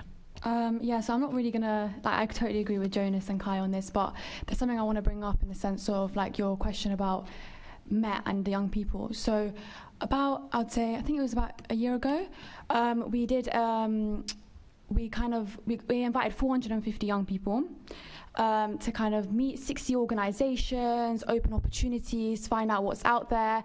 And while we were doing that, we did a survey. And what this survey entailed was essentially asking opinions on knife imagery. So essentially, if you go online and you go on these meme pages like Kai mentioned, we see knives posted everywhere. So when you go on the Met's social media page, there's a knife here, there's a knife there, and Bipin made this great point about the dangers of this. So if you're posting a knife being found, let's say in South London, what people are not thinking about is that people are seeing this, and gangs are seeing this, for example, and they're going to see what their opponent in South London is using against them. So it kind of it gives them a bit more knowledge on what's occurring within that situation. So what we decided to do with this research is we actually went to New Scotland Yard and we presented our findings. We said, this is what we found. Our young people do not feel safe having these knife images posted online, and we want to stop to this. And because we have had like about 3 meetings with them, and we've discussed it, it's really positive to kind of see, like they're willing to hear our kind of like our research, what's taken place. We've even spoken about how another part in England already had banned knife images online. The only problem is at the moment is that our last meeting was about 2-3 months ago, and we haven't really had anything back in the sense of where we're going with this information, because we're still seeing knife images posted online. So there is a little bit of a delay in that sense, but again, we'll move forward and we'll see what happens in that case. Lovely, thank you very much indeed. Something that we have discussed many times here as well. Bipin. Yeah, I'll just add on to what Anita said. So when we were in that meeting at New Scotland Yard, and I mentioned how I saw it myself with my own friends, how we would see like an MPS Shooters Hill Twitter account post the knives that they've taken off the street in Shooters Hill, which is an area that's quite close to where I live. And through that, we'd be aware of, okay, those guys over there have that. So certain people in our area might have to almost level up and do something even worse. So like, and you're laughing, but these conversations happen, and they happen in real life, and people's lives have been lost as a direct consequence of stuff like that. And I think it's easy to like not really believe it, looking at it far away, but unless you're actually in that life and you and it's all you know, I think I don't know if you're even allowed an opinion on it, to be honest. But in terms of the Met, what we think that should probably improve is, I think, almost the bureaucracy of it all as well. Because we've had radio silence since the meetings, and I think that's a consequence of too many levels and like too many emails having to send to different places and stuff like that. So I think it should be simplified and made a lot easier for change to be put in place. But that's a small thing relatively that you've come up with that sounds like it should a very simple change, but the bureaucracies are getting in the way, and that, in terms of your future work, might affect that relationship. Lovely. Thank you very much. Thank you all for your input. Thank you. Back to you, Chair. Thank you, and really good to hear the work you've all been doing on the knife images. It's such an important issue. Assembly Member Bailey, we are very out of time, but please go as speedily as you can. Thank you. Just the first thing, I wasn't laughing, I was smirking, because actually I come from Lalett Grove. I've been a youth worker for over 35 years. I watch people I know get murdered. My brother gets stabbed. Young people I'm looking after be murdered. I know what the life is like. So that's why it's the irony for me, because lots of work has been done there, particularly by a chair, around getting those images removed. That's where that comment comes from. Lib, so a question for you, Lib. Look, the Met are developing a strategy to make young people safer in London. What do you think should appear in that strategy? If you were asked, where would you direct them? Let me just broaden it out for you, Lib, because we've had a lot of conversations on here, for instance, about exclusions, but it's almost like people don't realise I'm a governor of a school. I've spoken to hundreds of governors over the years. They don't want to exclude, but they have to. They have a duty of care to the other children in that school, their safety education. So with those sort of complications involved for other agencies involved, what would you say to the police would be a good start point for their keeping children safer strategy? Okay, three very brief comments. On the work we're doing around exclusions, we don't say there should be no exclusions at all. I just completely recognise the fact that there are circumstances where it is around safety of other young people. What we're trying to drive is a much more inclusive education approach that embraces, challenges high levels of absenteeism, managed moves and exclusions. So I just want to put that on the record. In terms of the Met's strategy, I hope they will, and I'm sure they will, reach out and speak to some of the young people in the Young People's Action Group, but I think that is important, not as one means of engagement, but quite clearly they need to put the experiences of young people at the heart of what they're shaping. And I actually think, in terms of the broader strategy, which I haven't seen or been engaged in any conversations about, it really needs to use that lens of a young person. I thought Kai's contribution about what made her feel safe and her experience is exactly the kind of thing that needs to be listened to, and that seems to me to be at the point of contact with young people all the way through, from when you might stop and search somebody to how they feel, if they're in a custody suite, to how they deem and think about and work with young people. So for me, it would be root a child first strategy in the experience of young people, recognise and have the humility to understand that you might not know what that feels like anymore as an adult, and then take it from there. Thank you for your answer. Can I just make a plea that the voice of parents are in there? We've had a lot of conversation about communities. If young people are learning violence from somewhere, if someone's going to be preventative, it would be their parents, because young people are brilliant at telling you how they feel, but they don't have the history, which often makes puts their comments in a particular light. Yeah, parents important and care is important, definitely. Thank you. Where do you think the VRU should be targeting its future activity? And now let me just make this plea, because listening to you all speak, and correct me if I'm wrong, I've not heard the word responsibility once. And I've been a youth worker for a very long time, and there's certain young people I could tell you are very aware of what they're doing and why they're doing it.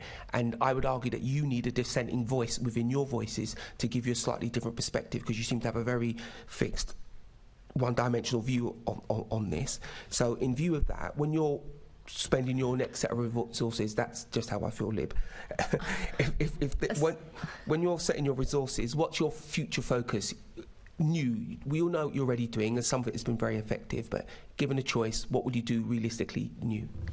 Given the time, I'll just talk about two quick things. We recently have committed some funds to something called an innovation fund, which is making sure that even though we want to give long-term funding to voluntary and community service organisations, because we know without it they can't actually do some of the work because they're constantly in that cycle of reapplying for funding. So that's been a mainstay of the work that we've done. We also know that we need to be reaching out and thinking about creative stuff. That is one thing that we're doing. And the second thing, and I keep coming back to it, but it isn't going to be an important plank of our work, which is how we tackle this work in schools, because keeping kids in schools is keeping kids much safer. So that's a really important part for us. So I'll just talk about just those two. We do, of course, need more certainty of funding, which we have got from the Mayor, but clearly we will be also advocating to the Home Office that we need further funding going forward as well.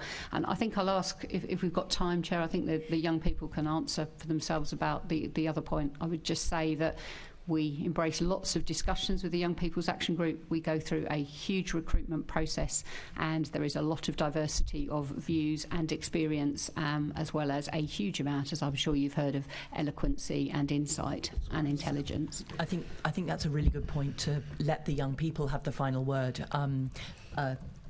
If that's absolutely, Chair, absolutely. If that's okay. Should we start at Jonas's end again? Yes, please. Thank you. So, Assembly Member Bailey, thank you for your contributions. I think I understand your point of you talking about responsibility. You're right.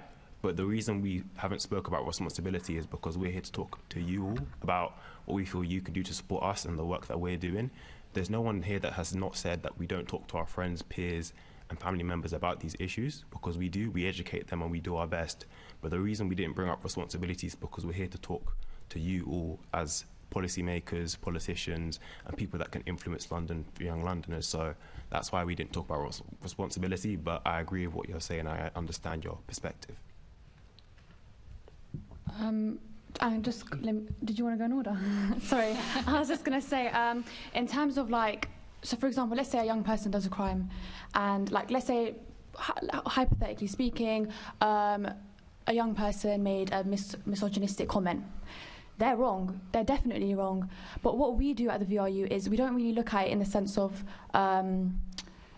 that's a young person and they're a criminal, and that is essentially what it is wrong. But we look at where that stems from. So where did that young person kind of learn to speak in that kind of tone, or in that kind of comment, or in that kind of voice? So for example, we look at social media.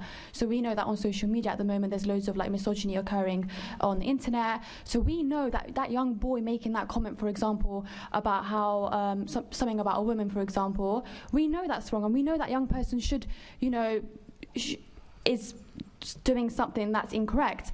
But what we do essentially at the VRU is we look at why they done that. Where did they learn that comment? How did they get into that position where they're making these kind of comments and presenting it to other people? So that's what I would say.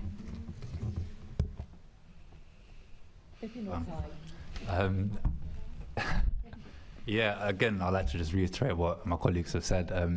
I think responsibility is obviously a major factor, and I agree with Jonas as well, where I think young people should take some responsibility to some extent as well. But I think to then take that whole avenue of saying you're completely responsible for this and all of this, I think that's very not useful at all. I think what we try to do, as everyone has said, is take it from a different angle, and I think all too long that responsibility aspect has been there, and I think it's very apparent if you do something violent or anything like that and you get arrested and you're put in a police cell, I think you've taken responsibility by spending your time in the police cell, and I think it's very apparent to the young person. I think instead of reiterating something that's constantly put at them, I think it's about looking at it from a fresh angle, because obviously what's been happening in the past isn't working.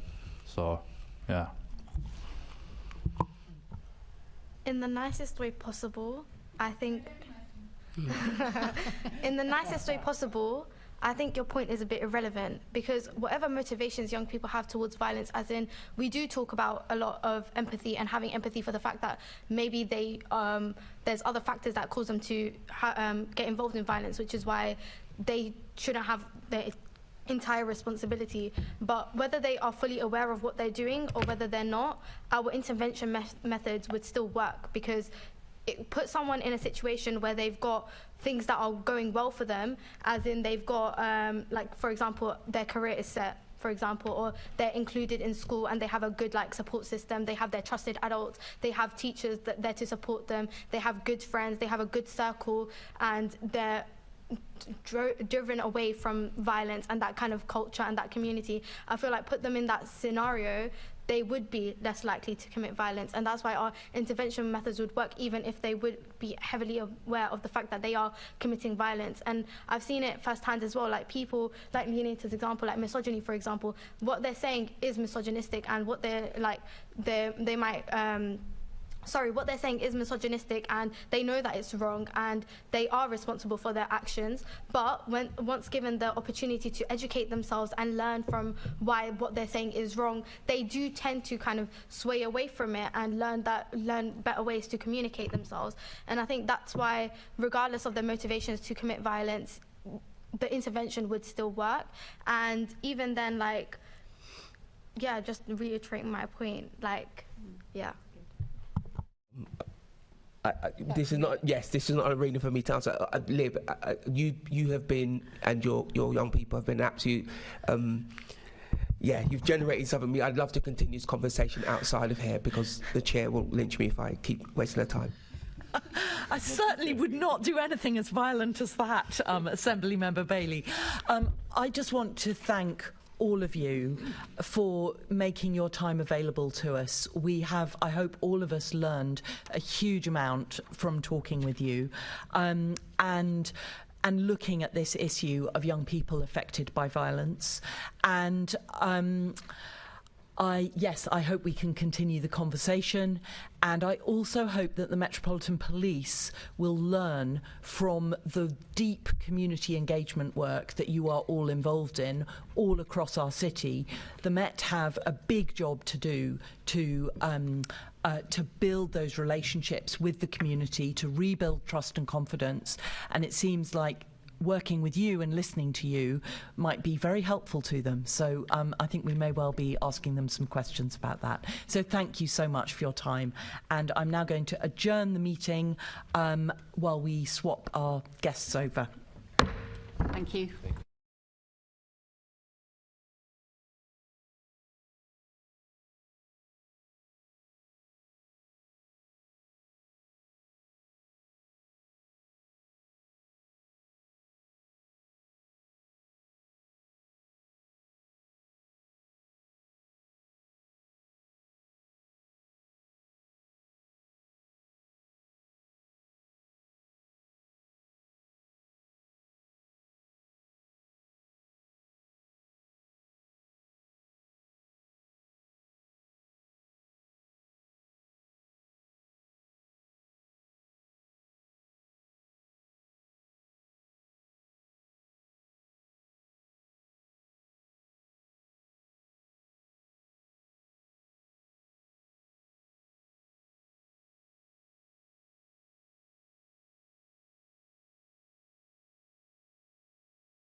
Great.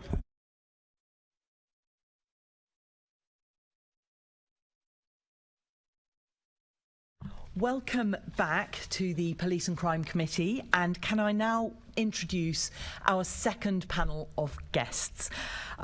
We have Barrie Lalett, who is the Chief Executive Officer from the Wickers charity. Welcome. We have Geethika. Have I got that right? Geethika. Geethika. Apologies, I should have double-checked that before we started.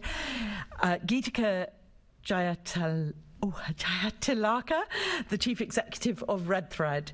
We have George Hosking, OBE, who is Chief Executive and Scotland Director of the Wave Trust. Welcome, both of you. Sherry Peck, Chief Executive of Safer London. Welcome. Stephen Barnabis and Connor Ellis, both from the from Project Zero. Stephen is Director and Connor is the Opportunities Coordinator. And thank you very much for joining us today.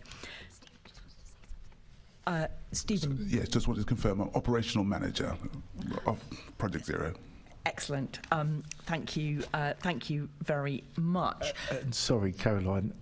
My surname's actually Lalett, Laslet, so they've just spelt it, just so you know. Oh, that's all right. They got the first name right, though. That's normally the one they get wrong.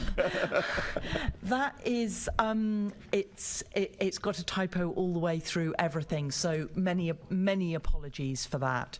I am sorry not to have picked that up.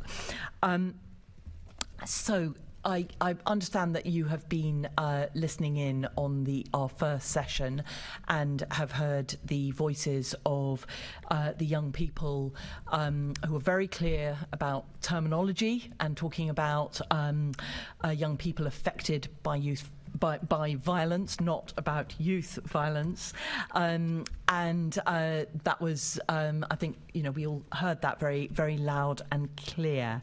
So I'm going to start by asking all of you, what does the phrase serious youth violence mean to you? And I don't know who would like to start. Sherry. Yeah, hi. My name's Sherry Peck. I work at Safer London. We're a charity that works in every London borough with children affected by violence and exploitation. When I joined Safer London about 6 years ago, we used to talk about children affected by serious youth violence, or serious youth violence and gangs and what have you. And language is hugely important, because it reminds us. Sadly, I'm old enough to remember when we used to talk about child prostitutes. I would hope that anybody's toes would curl if we started talking about children that are being exploited, sexually exploited, as prostitutes. But it was language we used, and we used it as practitioners. And so language is very important, that when we reframe the language we use, we reframe our interventions, which is why at Safer London as well, we coined the term, and I'm glad to see it's being used wider now, around young Londoners. Because another thing where I would challenge is when we talk about young people, but what we're talking about is 12-year-old children. So I think we need to remind ourselves that very often what we're talking about here is children and young people. So when we start talking about serious youth violence, like many of the young people that you heard from earlier, I see that as pathologising. I see it as labelling children. If you read the work of Peter Squires, you will see much of this is a moral panic around the statistics around violence. So he knows far more about that than me, so I won't lecture on that. But yeah, it's not a term we use, and it's not a term I particularly like. Thank you. Is there anyone else who'd like to comment on this?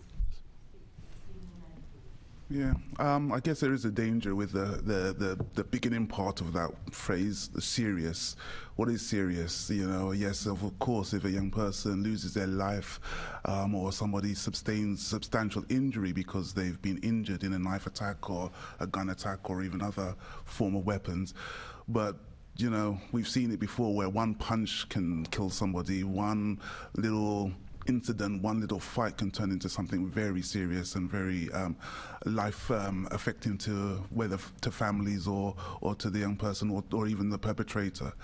So, and I was recently doing a funding application where we were asked if we were involved with young people that are involved in serious youth crime, and if they were at the heavier end, there was a whole nother set of questions and safeguarding measures that we had to take in terms of proving our qualification in looking after those young people.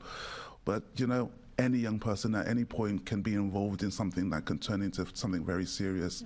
So, that terminology is something that we should be careful of. Thank you. And George, did you want to come in? And then. Yes.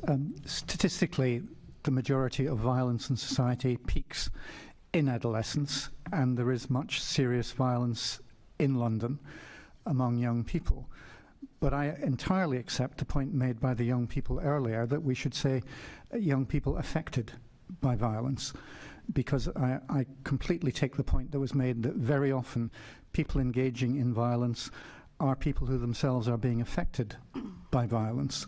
And it's a very common comment made particularly by the Scottish Violence Reduction Unit, which I've also worked with a great deal, that which young person actually ends up being the murdered person and which ends up being the murderer is a matter of chance. And it's a very challenging situation when young people are in environments of violence. So I would accept that correction that was made earlier on.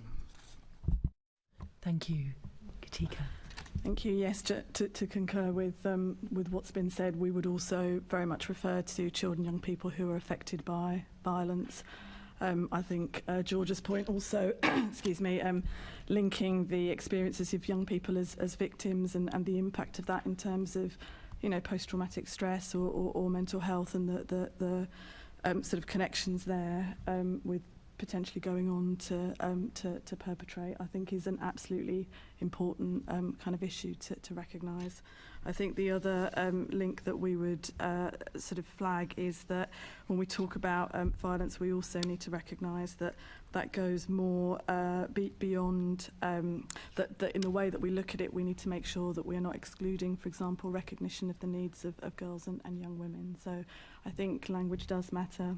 I think we need to recognise that there are complexities in the issue, and to think about how we can work with that so we are genuinely able to include all young people in terms of protection and safety. Thank you. And Barrie. Yeah, I'm not going to labour my point. I think everyone else has made their points really well, and I agree with every single one of them, to be quite honest with you. So, fantastic. We have unanimity. Sorry, I just wanted to add on as well to that. I know serious youth violence, from what I feel about it, I think we've covered everything when it comes to the physical side of things already, everyone said, but I feel like also when it comes to social media and stuff, there's violence on that, and it can come along to self-harming and stuff, which is also violence. So I feel like that also should be considered when it comes to serious youth violence. Thank you. Very, very strong point, and actually something that came up in the earlier session around people raising mental health as well in relation to this. So my next question is about the root causes of violence in London and how this has changed over recent years. Barrie, shall I start with you? So the root causes haven't changed since I grew up, to be quite honest with you, and poverty is a big driver. 9 times out of 10, most kids that get involved in any sort of criminal activity are doing it to make money, same as when I was a kid. The challenge now, and I suppose in terms of why it's raised so much more recently, is because of the internet and because of social media. You've got amplified extreme messages on the internet that these young people are viewing, experiencing, seeing violence on these posts that are being put out there by potential rival gangs or in rival areas. Young people are fearful. You know, I talked to one of our young people. He's a 19-year-old boy, lives 2 minutes from Shoreditch. I'm like, would you go out of a weekend with your mates? He's like, no, we're too scared. We stay indoors. I mean, as a 19-year-old boy, when I was lucky enough to grow up in the 90s, I could go out and I had a great time. If you took any of these young people back to the 90s, they wouldn't come back now. they wouldn't come back to this day and age because they're scared, they're fearful of leaving their house, they're not going out and enjoying themselves, they're living with post-traumatic stress because there's serious violent incidents happening outside their house, in the area that they live, happening to people that they care about, happening to people that they know, and they're having to live with that, and that in itself is absolutely horrendous. So so that's my viewpoint on it. Thank you. Does anyone else want to come in on the root causes? Everyone does. We'll go back down the row from, Geethika. Thank you. So again, I think there may be some unanimity in what's said, but we would absolutely concur that in order to, to understand and tackle violence, it does have to be seen in its context. The links to social, inequalities, and also the sort of failure of systems of support that have been set up to date. I think in addition, we would flag up the overstretched nature of preventative services at the moment. We know there has been significant decline in early intervention support services in terms of funding over the years. I know the London Assembly member did the report around investment in the youth services and youth work, for example. But more broadly than that, very recently there was a Children's Society report which highlighted a decrease of investment in early intervention services by local authorities of, I think, around over 40% over the last 12 years. So we know that support network is not as strong as it needs to be, and I think those are really the areas where we need to look at if we are to effectively tackle this. Thank you. George. I set up Wave Trust 27 years ago to tackle the issue of violence.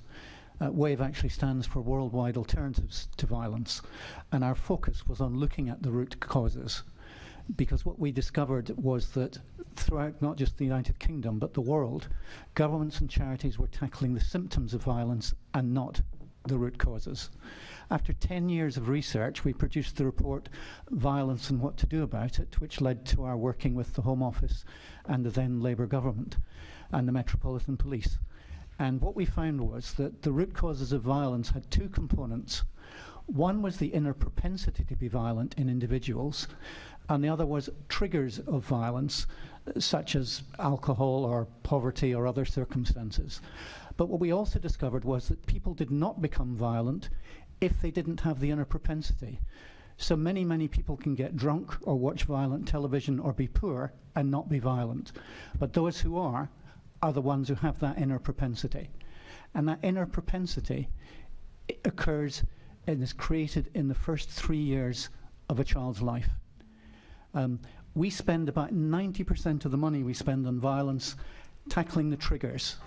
We spend less than 10% dealing with what I believe to be the true root causes. And we set out in our 2005 report, Violence and What to Do About It, what to do about it. And we set out in a 2008 report, which we produced jointly with the 32 London boroughs and the Metropolitan Police.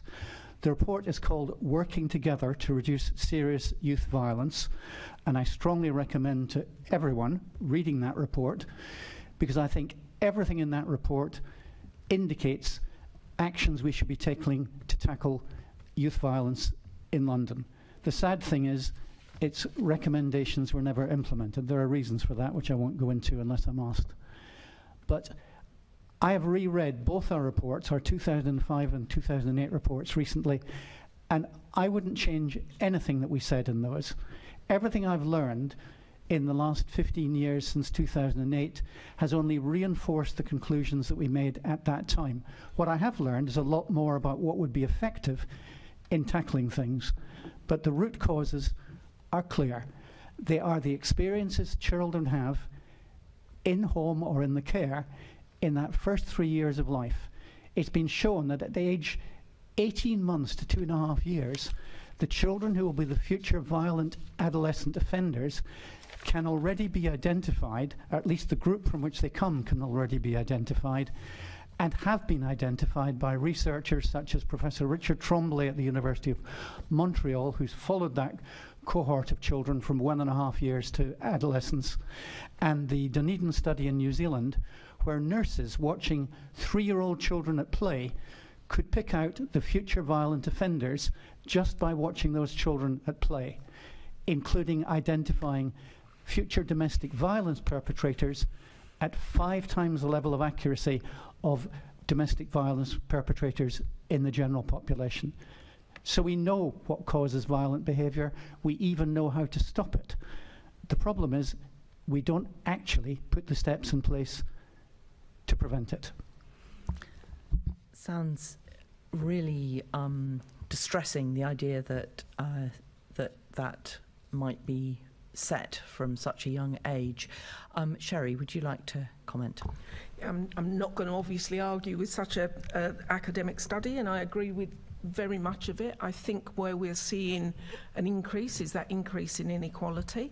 There's clear evidence that there is a shrinking middle class and there's an increase in inequality, which I'm sure then puts pressures on families and leads to many of the things that George has just mentioned.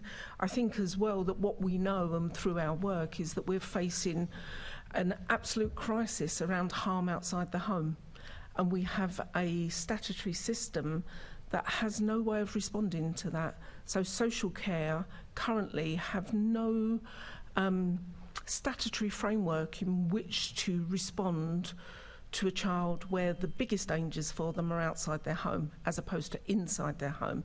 Throughout my entire career working with families and with children, I've never seen so many parents voluntarily attempt to put their children into care because they think it's the only way they can get support.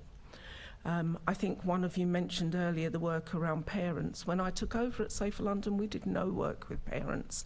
We do a huge amount of work with parents now because they are one of the biggest safeguarding factors for our children. Because I think, and I don't know, George may know, but a lot of this is intergenerational. I've never yet come across a perpetrator who isn't also a victim. We say that victim-perpetrator divide is absolutely meaningless. If you looked at any of the case files of the children we work with, and you dig down deep enough, they are victims. They might be perpetrators that need to be held to account right now, but they are also victims, and very often, historically, they come from intergenerational trauma. So it's a long-term thing. Yeah, thank you. Stephen and Connor, who wants to go first? Okay. So the usual ones have been mentioned, you know, around poverty, low educational attainment, opportunities for young people. The very early start is crucially important. But I just wanted to maybe talk about or mention, let's think about the last 5-6 years. We've moved from Brexit to COVID to the war in Ukraine to the cost of living. Now, they might be not your usual things that you might put towards in terms of the root causes, but if you think about a 10-year-old who's now 16, they've had that for the last 5 or 6 years. And what that creates is definitely issues around mental health, the feelings of no hope, the feelings of what the point. So then we see that there are 15 and 16-year-olds now who literally are coming to us and saying, we're asking to them, what are your dreams, what are your hopes, what are your ambitions? And they're like, don't know, I haven't really got any. And that creates a sense of, what am I doing with my life? Where do I go with my life? And that will lead them into areas of criminal activities or doing stuff to get by, rather than thinking about their career and their future. Connor, did you want to add anything? Yeah, I feel like most of the main root causes have also already been spoken about, but I just kind of want to reiterate what Sherry said about the families and kind of how your parents have a big impact, because, I mean, me, myself, growing up in East London, I've seen it firsthand. Some of my friends kind of go off on the wrong route, and I feel like having a good kind of family network will keep you grounded and keep you rooted. And even though I was seeing it happen, I kind of knew the right path and the wrong path. So from that, I feel like the root cause is, if you kind of have, like I said, a good family network, you'll be able to help you get through it, really and truly. So, yeah. Thank you very much. So my next question, again to all of you, is about how your organisations deliver non-policing solutions to prevent violence, and particularly around younger people. Stephen. I don't want to start. So Project Zero, we engage young people in positive activities, and everything that we do kind of comes under 3 umbrellas. So engagement, and that's our holiday programs, our youth clubs, our youth provision, providing a safe place for young people to come, hang with their friends, take part in a wide range of activities. We do everything around fashion, sports, gaming, tech, music, a wide range of things that young people can get involved in.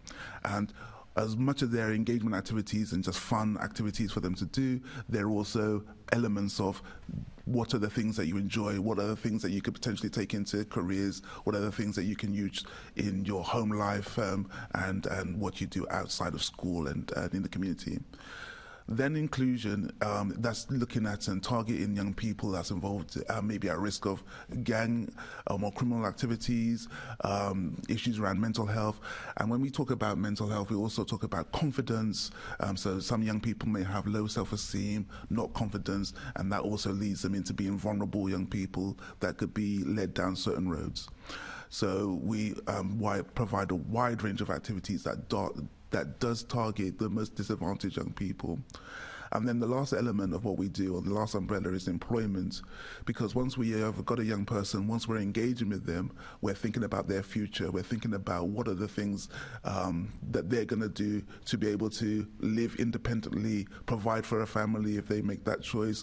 And we make a difference between what's a job and what's a career. So trying to get young people to think about their careers and thinking about being in a leadership position and thinking about the next steps and really valuing what they're doing in their lives. So that's what we do as an organisation, that's what we provide. And we seem to be quite successful in working with young people from a very early age right up to 21 years of age, and sometimes beyond, with our employment opportunities and the programs that we provide.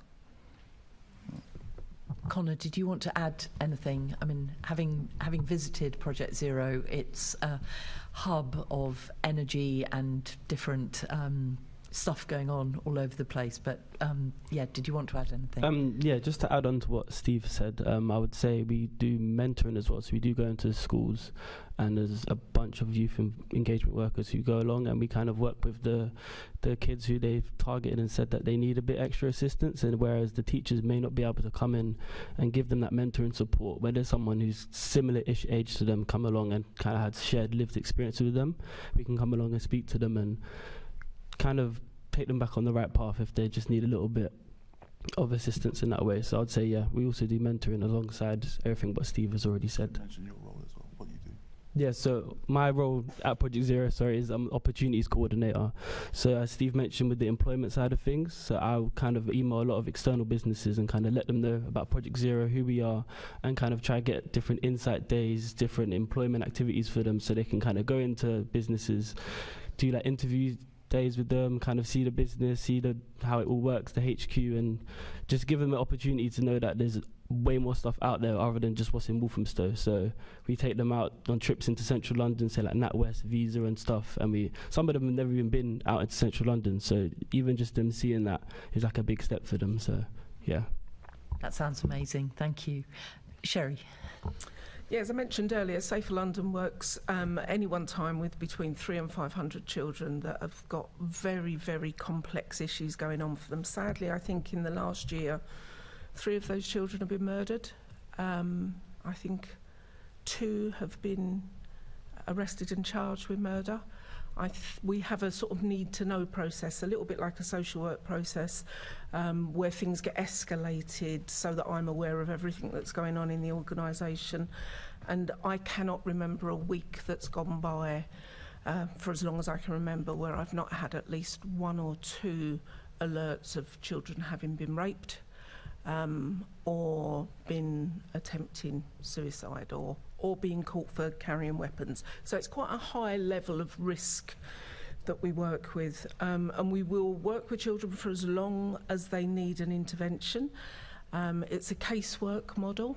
It's not compulsory. To answer a question that came up earlier, about 20 to 25% of our referrals come directly from children and young people or their families. That's not enough. I'd like it to be greater, but we're certainly getting there. We're getting our name known and getting out into communities.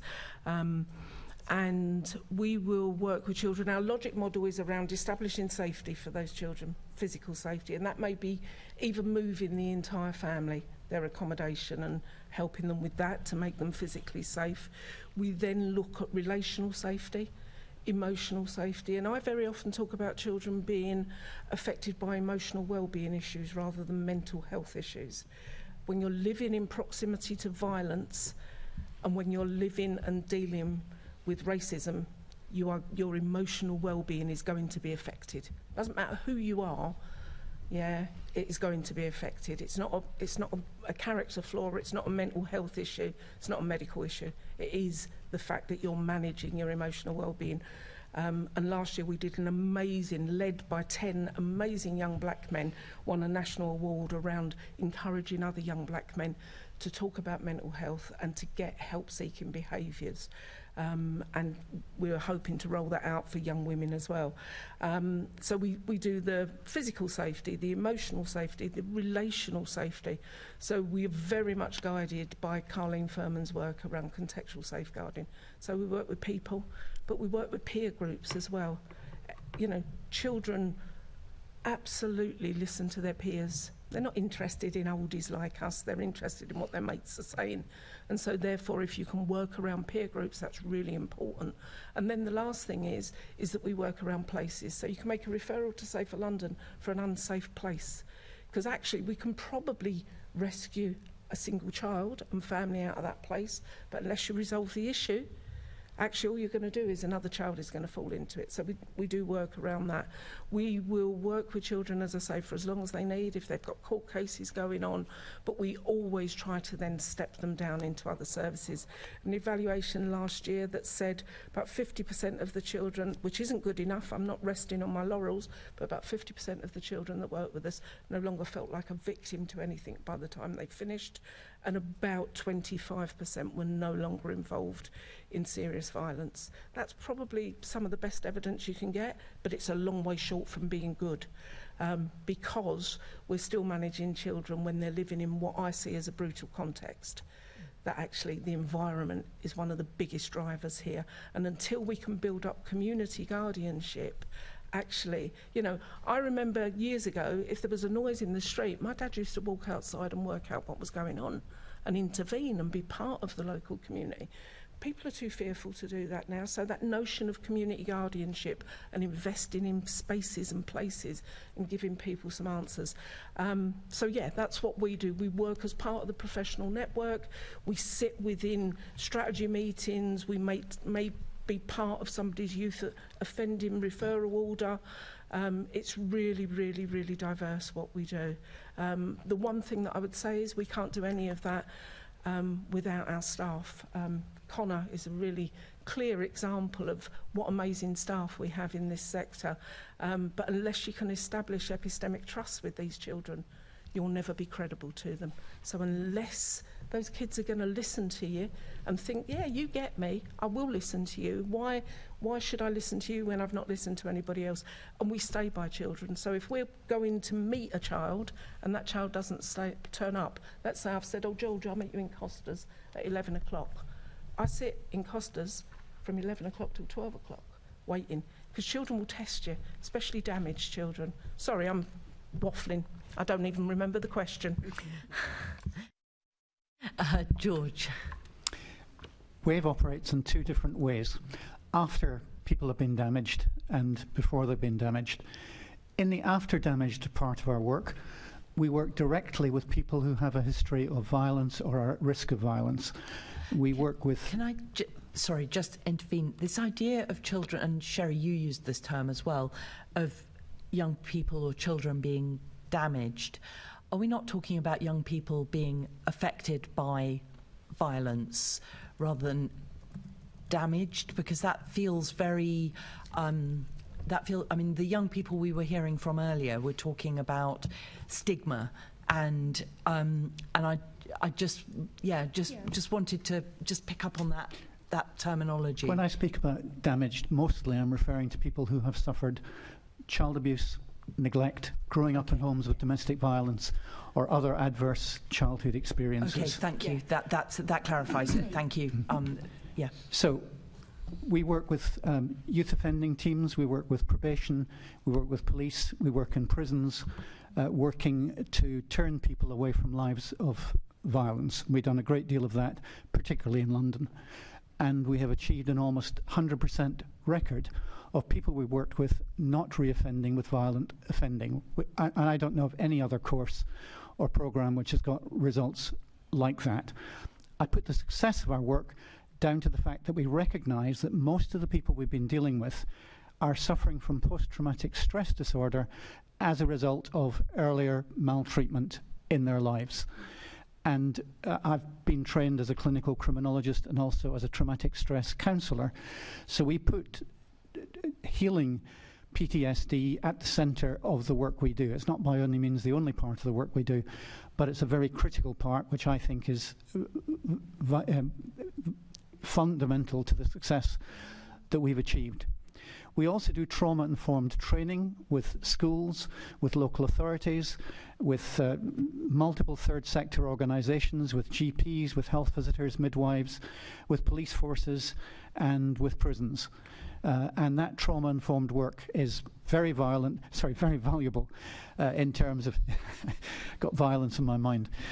Very valuable in terms of healing the damage that's been done to people, and ensuring that the contact that they have with agencies does not compound that damage, which sadly very often happens, but actually reinforces the healing process. And there won't be time now, but if Sean has time later, as a former school governor myself, I'd love to discuss with you, Sean, how trauma-informed schooling prevents exclusions and improves school behaviour for the well-behaved children as well as the not-so-well-behaved school children, and boosts academic results as well. I think it's something that could be enormously beneficial in London and elsewhere in both reducing violence and improving outcomes, life outcomes, not just academic outcomes for our children. We also work with former victims of violence through, we've set up a lived experience council which advises WAVE. We have lived experience on our board of trustees, and we've set up a group called Hearts of Ace of former lived experience people from who've had trauma in their lives, who provide self-help to each other through counselling that. So we do a great deal on the after the event. But I think the most important part of the work we do is in what we call prevention. And when we were set up, there were over 100 charities in Britain tackling child abuse, but they were all tackling it after it happened. I couldn't find one that prevented child abuse before it happened. And WAVE was set up specifically to tackle preventing violence and child abuse before it happens. One of our main areas of work has been in bringing programs to the UK that are valuable. There's a program called Family Nurse Partnership. Many of you may have heard of it. It was brought to Britain by WAVE Trust back in 2004-2005. We brought to schools a program called Roots of Empathy, which is widespread in Scotland and Northern Ireland, and even the Isle of Man, but sadly not in England. It has been introduced in both Lewisham and Croydon in London. WAVE played a key part in that, but it's not very widespread in England. But Roots of Empathy is a brilliant program for fostering empathy in school children, including children who've never experienced empathy in their home lives. By the way, empathy is the single greatest antidote to violent behaviour. And young children learn empathy by 12 months of age. Sadly, many children do not learn empathy because they do not experience empathy in their early years caregiving. So developing and fostering empathy is one of the key building blocks of preventing violent behaviour in society. We're currently working to bring a third programme to the... By the way, those two programmes have benefited over 90,000 children and families in the UK. We're currently working to bring a third programme to the UK, which is called PCPS. It's a Spanish programme, and it is utterly brilliant. I actually think it's got more potential benefit than either of the other two programs in terms of preventing the development of violent behaviour and producing superb life outcomes, pro-social citizens, tax-paying citizens, instead of citizens who grow up to be a drain on the public purse, end up with mental health problems, substance abuse problems, aggression, violence, and entering the criminal justice system. Be happy to talk to anybody about that programme, because if I could do one thing before I died, that would be the one thing I would want to do, is see that programme being introduced on a widespread basis in England. But we also act as policy advisors. We've been policy advisors to the Home Office, 10 Downing Street, the Cabinet Office, Department for Education, Department for Health and Social Security, Scottish Government, Northern Ireland, health agencies, education agencies, and the Government of the Republic of Ireland. Thank you. We'll perhaps we can cover the PCPS programme in writing after the meeting. Geethika. Thank you. So I'm the Chief Executive of Redthread, and Redthread's mission is very much to support young people to live healthier, safer, happier lives. We have a team of youth workers based in hospitals and health settings, in 13 hospitals in London, Birmingham and Nottinghamshire. And our team work with young people when they are in those settings to build relationships, to support them with what's needed when they're in there, but also to help them to stay safe, to plan with them around that, and to ensure that there are sort of support services that they can access when they leave. Last year we worked with just under 2,500 children overall, and just under 1,500 of those were in London and impacted by violence and exploitation. I think a lot of what's been said, and George mentioned around the importance of sort of recognising the impact of trauma. As an organisation, we are very committed to working in a trauma-informed way. There is, I think, a growing understanding of the importance of that in schools, in social work, and other settings as well. And I think recognising that for young people who have experienced trauma, and of the young people we worked with, a significant number had witnessed violence, experienced violence, or abuse or neglect previously. And so actually recognising that those experiences may have longer term impacts around hypervigilance, about hyperreactivity, the delay in developing executive functioning skills and emotional regulation. So really kind of seeing all of those as some of those longer term impacts, and being able to work with young people kind of where they are. Our work in hospitals is very much about that sort of reachable moment. So when a young person is in hospital, maybe by themselves or away from others, and there is an opportunity for our team to really build that relationship and trust that is so important. The other element of work that we do, which I wanted to highlight, is around training professionals, clinicians and others in hospital to recognise the signs of exploitation and enable them to make onward referrals to ourselves, yes, but also to kind of other agencies for that support. And I think, again, when we think about how a whole system can work towards supporting young people and keeping them safe, I think making sure that all agencies that are in touch with young people have that in mind feels really important. The last thing I wanted to say was we talked a little bit in the earlier panel about the importance of online safety, and our Social Switch programme, which we work in partnership with Catch 22 on, is very much about, again, supporting young people directly and those that work with young people to help keep them safe. So I think we have to continue to adapt our work as we go. Thank you. And finally, Barrie. Yeah, I'm Barrie Leslie. I'm CEO of the Wickers charity. We were founded 5 years ago to tackle knife crime and gang crime in particular in Hackney. In the last 5 years, we've developed a range of services similar to Project Zero in terms of that we offer free after school and half term and holiday programs to the community and find a way of sort of engaging younger people because I feel like you need to be building engagement with kids as young as 8 and in order to be able to build that relationship with them and take that through to their teenage years. So another big piece of the work that we do is around mentoring. So we get referrals from the police, social services, from schools for children that are high risk and vulnerable of getting into crime. And then we provide them with a relatable person, someone who's got lived experience, someone that they can relate to, and can actually build a relationship with that young person so they can have some sort of influence over them. I mean, unfortunately, you know, you'd think that would be a sort of a given, but what I've seen is a lot of young people facing roles in statutory bodies don't always provide these young people with someone who they can relate to, and that's a big issue. I previously worked at Barnabis for 20 years, and one of the things I was asked to look into, or one of the biggest wastes of money at the time, was about young people missing appointments.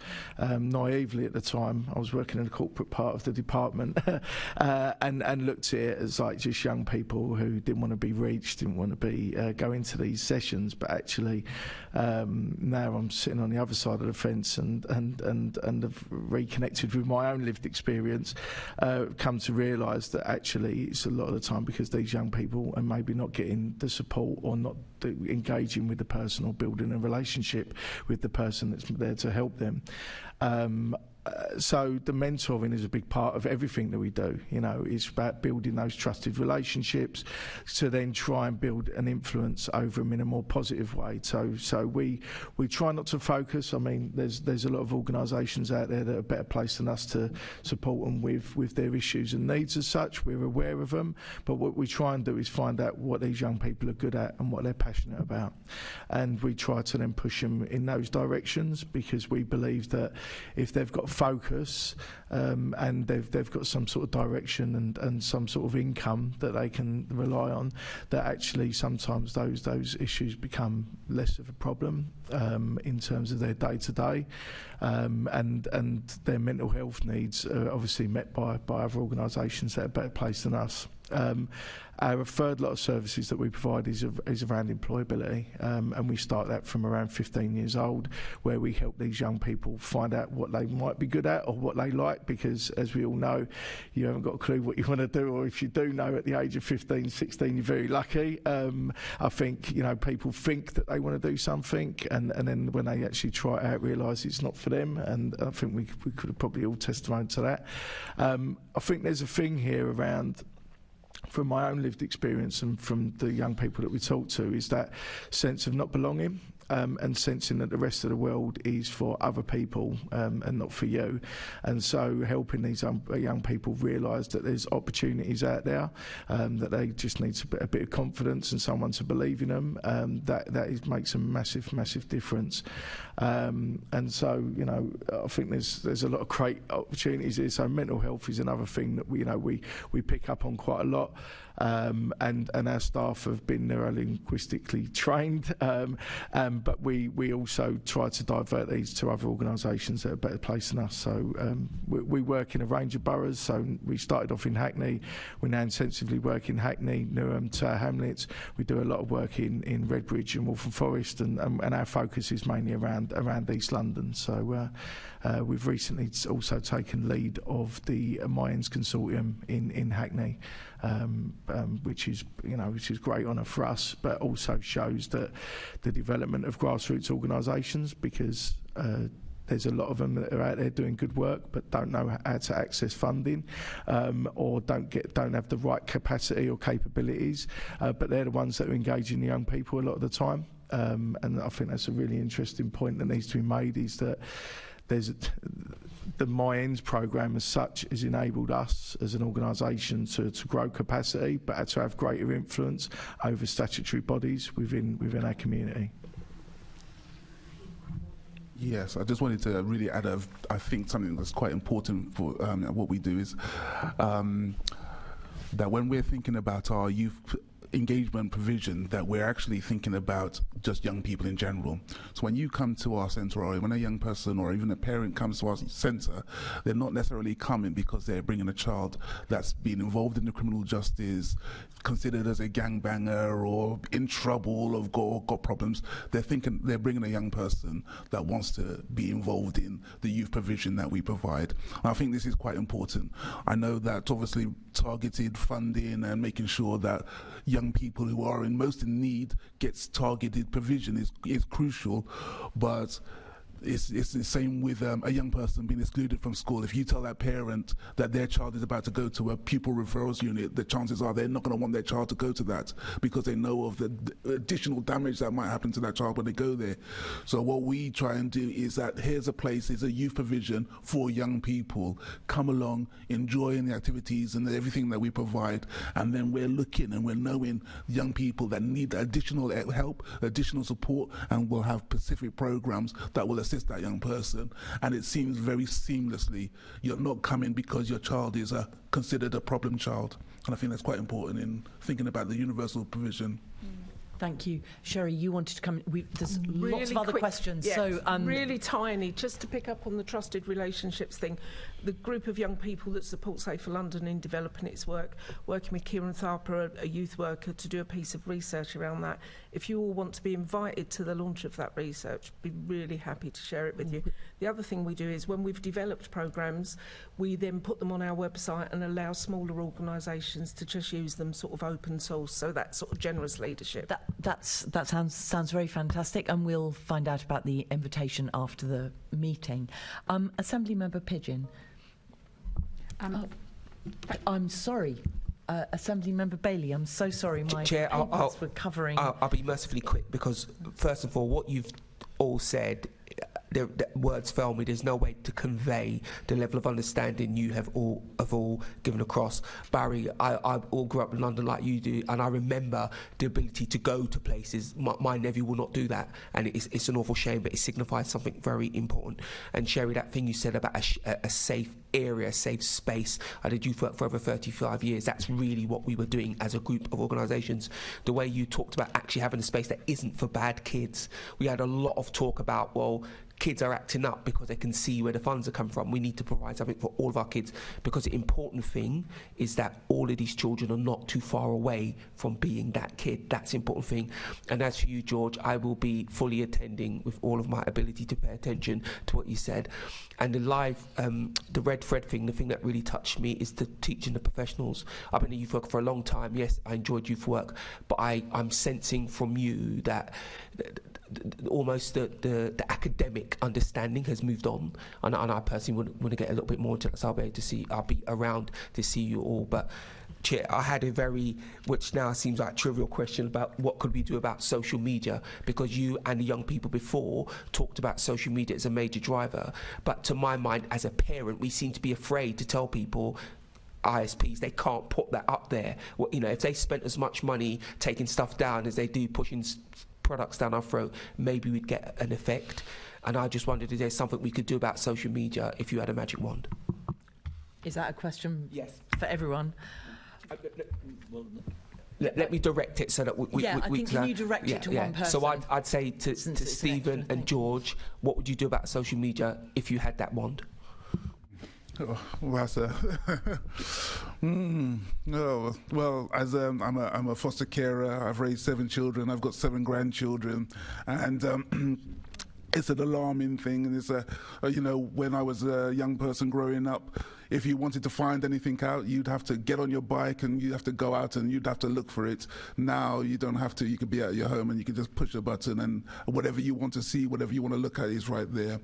I think the things around making age appropriate stuff, I don't know how that can be done. I'm sure there's a technology to make it be done, because, you know, a young person who's supposed to be 13 shouldn't be able to even get on Facebook. I understand that doesn't make a difference to any of the young people that I see that's got a mobile phone. So we try and use social media in a positive way, and we try and use it to our advantage. We are very, I don't like it myself, but we are very big and have a big presence on social media, because we know that's a way that we can communicate with our young people. So it has its benefits and has its merits, but I guess it's just looking at who can get onto it, looking at the restrictions, looking at the information that's put up before it has to be taken down. So stuff there, I believe the technology is there so that certain things don't get on, let alone get on, and then you have to try and worry about taking it down. I'm going to pause this bit, Assemblymember Bailey, because it's taking us slightly down a different track that wasn't sort of within the main scope. Assemblymember Pigeon. Lovely, thank you very much, and thank you so much for your contributions so far today. It's such an interesting and important discussion. I wanted to pick up, and feel free, all of you, to answer or don't if you haven't anything specific to add. You would have heard the session earlier, the Violence Reduction Unit has been in existence now a few years.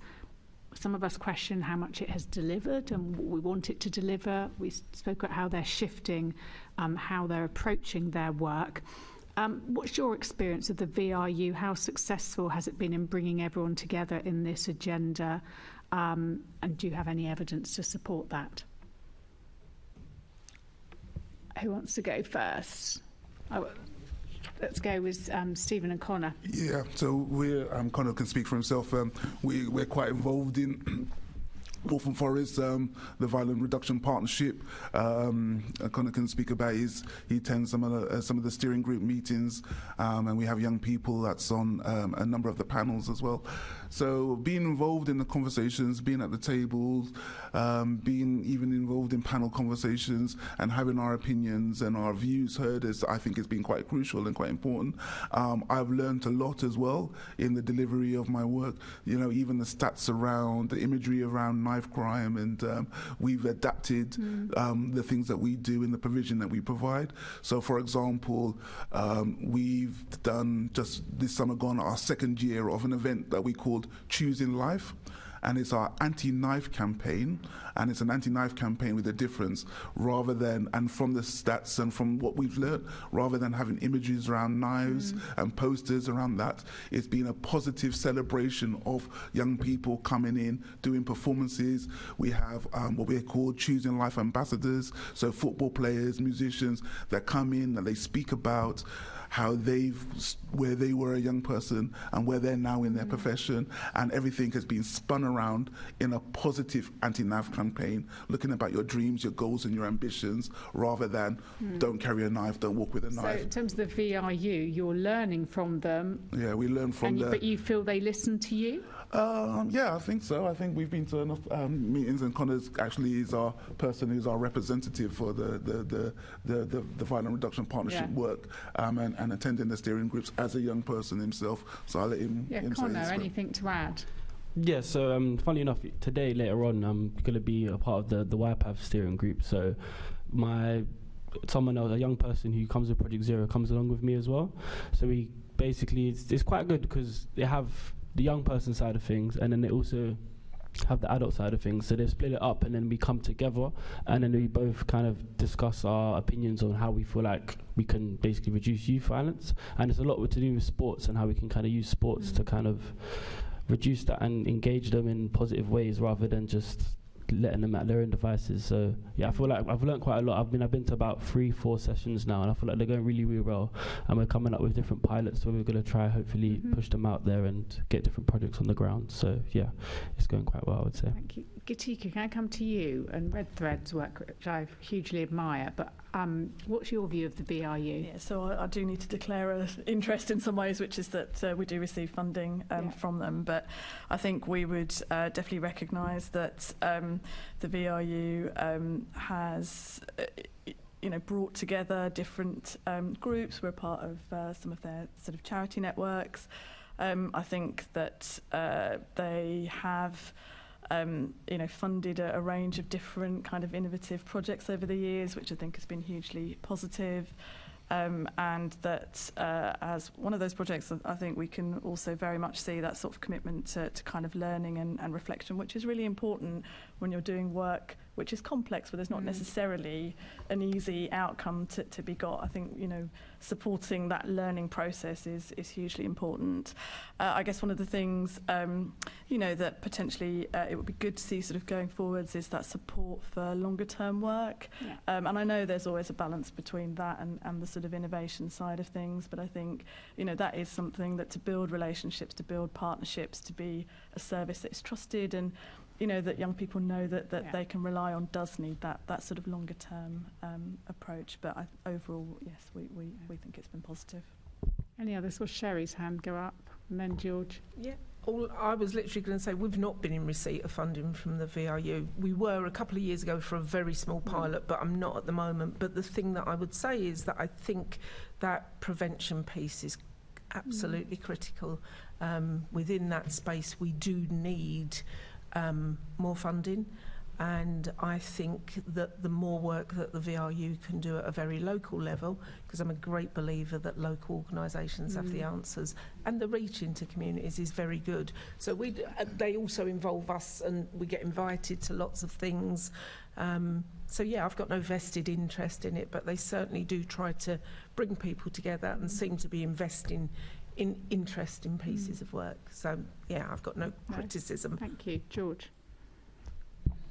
Yeah, I can also say that we've never received any funding from the VRU. We have, over the years, worked with every one of the 32 London boroughs, probably about a dozen of them quite intensively at times. We also, for 10 years, worked closely with the Metropolitan Police. But I actually think the VRU is the best agency placed to integrate the work that's been done across London, and I personally think Peck is giving good leadership in doing that, and I admire many of the things that she's doing. Particularly, like others, I think that the area that we are missing out on most is the investment in prevention.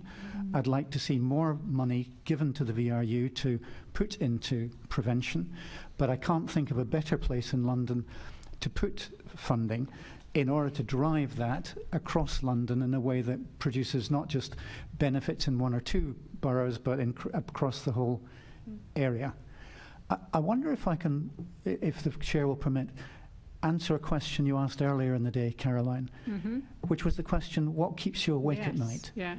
Because that question really resonated with me, because I spent 2 hours awake this week thinking about this meeting. And what kept me awake... Gosh, that worries me. Well, not that frightening. What kept me awake is this. Yeah. I'm going to be 80 years old this year. I spent 27 years working on how to prevent violence in society. I really believe that we understand how to prevent violence in ways that would be highly effective. We've known it since we produced our 2005 and 2008 reports, but they're not being implemented. Yeah. I'm going to be dead in 27 years' time, and I have no confidence that we're going to put in place the measures that I know and we know will work. Why? Because they require long-term thinking and long-term funding. Yes. I once sat with a MP advisor to Theresa May when she was Prime Minister, and he said to me, George, you're never going to succeed. Do you know why? And I knew the answer, but I said, tell me why. And he says, it's simple. We're elected for 5 years. Yeah. We've got to do things that produce results within 4 so that we can talk about them in the 5th year before we stand for re-election. That runs through local and national politics in this country. We do not do the right things, even though I have agreed with everything my panel members have said today. I agreed with everything the young people said in the first meeting today. They know more about stopping violence than most of our policymakers know. We know what to do, we just don't do it. That's what keeps me awake at night. Yeah. Very good, thank you. Thank you very much. Did you want to come in, Barrie? Yeah, so we've obviously benefited from funding VRU. We actually identified the opportunity but at the time wasn't a big enough organisation to take the lead. So it meant us having to work with our local community and voluntary services to identify other organisations and take the lead on that. What it enabled us to do was to give us a seat at many tables in the borough, and work in a more partnership-focused way to give us that funding to allow us to increase capacity, to allow us to be sitting at these types of meetings, to have this influence. And then fortunately we was able to take over leadership of the consortium in the extension year. Now the support and what I see from the VRU is being able to sort of learn from grassroots organisations, which they are learning from, and then taking that up and as George rightly said, having that influence and having that to be able to spread it across the 32 boroughs, which we can't do. They are listening. We as an organisation, I sat in one meeting where we identified school exclusions, the fact that there was an elephant in the room, we was all in a room and no one was actually talking about, well, let's do something about it. We were from working as part of my ends able to call all 8 consortiums together for a meeting to talk about school exclusions, and then off the back of that the VRU has now obviously brought in someone from Scotland to look at how they can change that. So for us as an organisation, it's been critical for us. We're very much prevention based. The prevention model is key to what we do as an organisation, which is why we sort of got on board with this My Ends programme in the first place, and the reason why it made sense for us to take the leadership of it going forward. The team are very supportive. The fact that you can escalate issues at the ground level and they can amplify those messages and put their influence behind it is really, really crucial. And the fact that it gives us the capacity and within our team to be able to have the luxury of spending time and learning about best practice and sharing knowledge and sharing information, and that's going to be key. Because if you are going to tackle this, it has to be as an entire community. So partnership working and partnership is going to be key to this, and that's what has enabled us to do. The partnership working has been part of this programme. Yeah. Lovely, thank you very much. Thank you, Chair. Thank you. Assembly Member Deval. Thank you. I think I know the answer to this question before you even respond, but in terms of the balance between work in tackling the underlying causes of violence and enforcement, is it a false issue? Clearly, there's some issues here about how decision makers allocate resources and where we get it. Where do you think we are within that balancing out and tackling some of those underlying causes and the enforcement piece? And secondly, where do you think we are getting it right? Can you point to either within your own projects or other projects that you've seen or other pieces of work with various partners?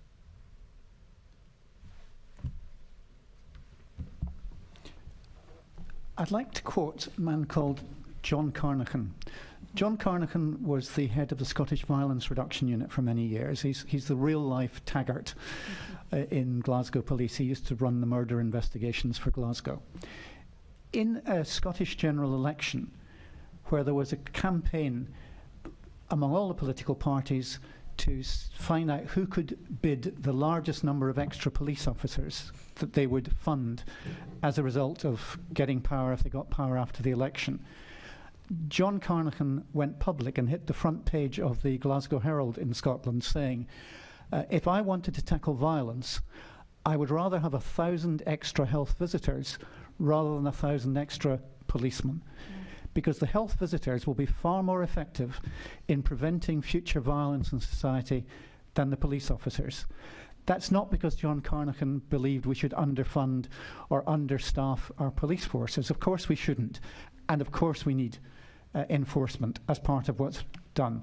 But the area of greatest weakness is in that prevention, early years area. It's interesting that since that date, Scotland has massively increased its investment in health visitors.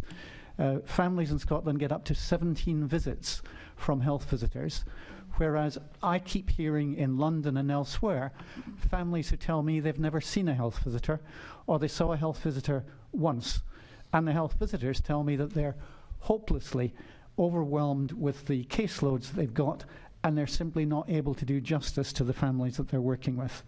So, do I want to spend less money supporting police? No, I don't. Do I think we've got the balance wrong and should be spending much more on early years prevention? 1,000%. Yeah, I completely endorse that and completely agree with you. I think there's a couple of things. I mean, interestingly, at Safer London currently we've got a researcher embedded looking at our interactions with the police, and because I'm really keen as well that young Londoners deserve justice too, and it's not happening so often for them. It's not unusual for me to be hearing about children and young people that use our services where the girl's been raped, somebody's been stabbed. Is there any justice for them? In that they get a resolution for that? No, there isn't. So we really wanted to look at, is there something better we can do as we're intervening with the police? And the bottom line is police are not relational, and children and young people don't see a police intervention as an act of care. And I think you heard that very clearly today. Once we layer over that as well the fact that we do have, sadly, historically, you don't need me to tell you, a racist and misogynistic police force in London, that until we begin to turn that around, it makes it really difficult for children and young people to engage. And we need to understand the limits of the relationship with the police. The notion of the child first policy, I really encourage that. At Safer London, we talk about safeguarding rather than criminalising children. And if we could at least do that for under 16-year-olds, I can very often predict what the outcome's going to be, that when children have been groomed into dealing drugs, going country or what have you, I can absolutely predict what happens. And sadly, what usually happens is that child then becomes criminalised at the end of it, which has done nobody any favours. So I agree with what George has said. And when I first took over at Safer London, because my background's in safeguarding children, first thing I did was that I went up to Scotland and met Karen and John and Niven and different people, and I'm very often gone back to them. And Graham Gordon, the work that you did in schools up in Scotland was absolutely incredible, the sort of bystander intervention thing. So absolutely the balance is wrong, but we also need a police force that actually begins to realise that children deserve justice as well, and they need to learn how to interact with children, because they can't at the moment. Or not, that's untrue, some can, but it isn't happening often enough. May I come back at this point, please?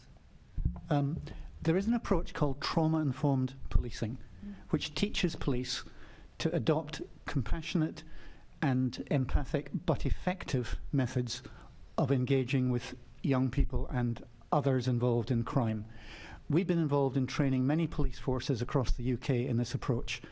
About 4 years ago, I approached one of the assistant commissioners in the Metropolitan Police about this, and a meeting was set up in Leicester Square with nearly 1,000 police officers and related staff, at which a decision was taken that the Metropolitan Police would be made a trauma-informed police force. No action, to my knowledge, has been taken on that since that date, and I attempted for about 12 months afterwards to follow up what was being done about it, and I've been unable to find any action that was taken. And when I speak to individual police officers in London and ask them what training they've been had in trauma-informed approaches, they look at me and they don't even know what I'm talking about. So somewhere there's been a massive failure in following through their own decision to become involved in that. And the person I was involved in, I'm not blaming her for it, I know it was passed on to someone else, was Assistant Commissioner Helen Ball. So she will know what decisions were taken, but I don't know why those decisions were not followed up. Sorry, and I'm just going to jump in there. I completely agree that we need to train people. At Safer London, we train our staff, we refresh and rethink and go through it every 12 weeks. It's not a one-off 30-minute training programme that you can do and tick the box. It's a lifetime, isn't it, of learning. And we do all of our learning with Karen Treesman, but there are lots of outstanding people, so it's not a one-off. Can I bring Stephen in first, and then I'll come back?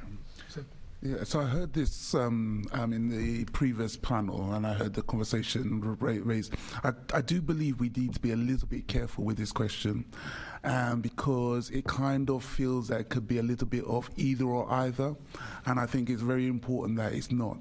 So in 2004, I lost a cousin, my 16-year-old cousin, to knife crime, and again in 2019, I lost a second cousin to knife crime. And so for our family, we want to be able to see that there's justice being done and the perpetrator has been brought to justice, and the support for that perpetrator. And I'm going to say the support, even though when it happened for us, we wasn't thinking in that kind of frame of mind, but for somebody who's worked with young people on both sides of the fence. I used to work for Newham Youth Offending Team beforehand. I've been there, where I've been in prison working with young people as being a perpetrator of crime, and then I've been in the hospital looking at my cousin lying on a table dead after he's been stabbed. So, you know, I've been on both sides of the table. And so the intervention and support for a young person once they've been convicted of a crime and they're inside, that work needs to be done quite intensely, because they're going to come out at some point, and then what? If they're not integrated into the community, into the science, into the wider society, they're going to go back to what they know. But everything that George mentioned, and that early intervention and that early engagement and having a lot of resources there is crucially important. But I think it needs to be very carefully that it's not an either or either scenario.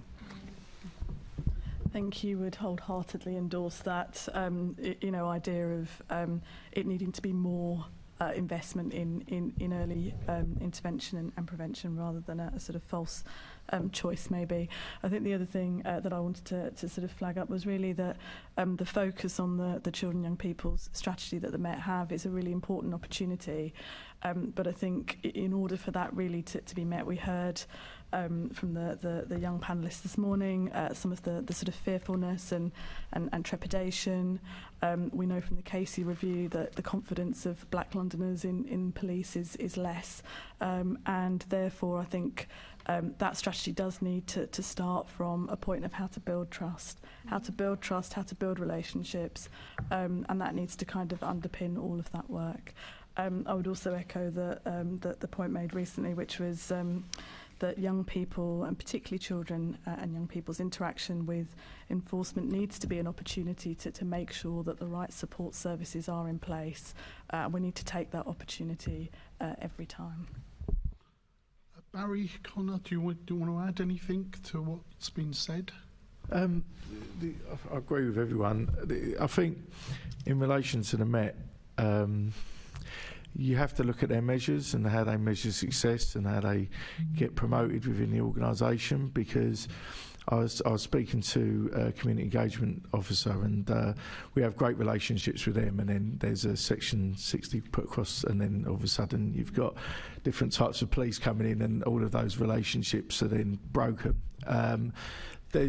There's also an element, is if the Met is serious about changing and serious about being trauma-informed and all of these things, then they're going to have to change the way that they measure success within their organisation, because as far as I'm aware, it's only based on arrest rate. And if you wanted to measure something in terms of maybe the amount of young people that you directed away from the criminal justice system as being a sign of success, then maybe that would change attitudes within that organisation. I feel like most things have been covered already, but from what I would say, just to add on, is I would just say the relationship between police officers and young people needs to be addressed, because I feel like a lot of the time they'll be there one moment and then the next week there'll be another police officer in that area, so you can't really even build a relationship with them because they're always changing. And I feel like they need to just have one person and a group of people in one area and kind of just call them, okay, that's for this community, and just keep them there and then let them build the relationship, because it won't just happen first time. It's going to take a couple times over time to actually build that relationship with the young people. And also, from what they said earlier, the young people, I would say just doing just common activities with them, like playing football or just being there in the park and just kind of engaging in a positive way, rather than just sitting there asking them questions or kind of just making it very formal. Just the informal engagement, I think, would be very good to build a relationship with young people.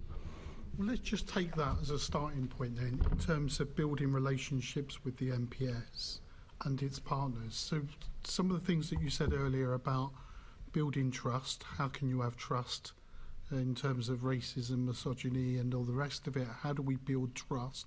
What works well? The movement of staff isn't good and conducive to get better outcomes or building relationships. Are there any other issues that you could share with the committee about what you think has worked well, but this stop-start? I was taken a bit by what George said. You have to meet in with 1,000+ people, and then all of a sudden it's gone silent. It's moved on. Someone else has got the brief, or it's not the flavour of the month. The stop-start issues. Has anyone else got any other particular issues that you think that you should share with us and say, if they continued with that, it would really help, to be honest? The police, when we talk about the police and their enforcement role, they've also have got that preventative role, which isn't always about enforcement.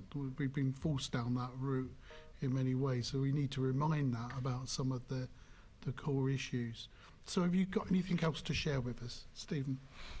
Yeah, we've been recently doing quite a bit of work. So our borough commander, Simon Crick, and even the Met commander, Mark Rowley, name slipped my mind for a second, came and visited us at the centre during the summer and met with our young people, listened to their views and looked at the engagement programme. There were some interesting conversations with regards to the police recruitment and training, how they can sometimes move around. So sometimes they're assigned to a borough, they might be there for a period of time during their training process, and then once they get to a certain level they move to another place straight away. So that makes it very hard for that long-term building up of a relationship and the community to get to know their officers that work within the borough. So I think there is something all around the police recruitment training and how they are allocated to their areas of work and how long they spend in a period of time and all of that kind of stuff. But the point I was going to go on to was a partnership working. I think there's been some brilliant examples of partnership working. We're very big on partnership working. We've just done a successful summer program, and we don't confess to being the be-all and end-all in everything that we do and deliver, and bringing in people that deliver sports program, mentoring, counselling, mental health services, sexual health services, bringing in specialist organisations that could that might not be big enough to deliver whole programs from themselves, but by working with us and having access to our young people has been very beneficial to the work that we do.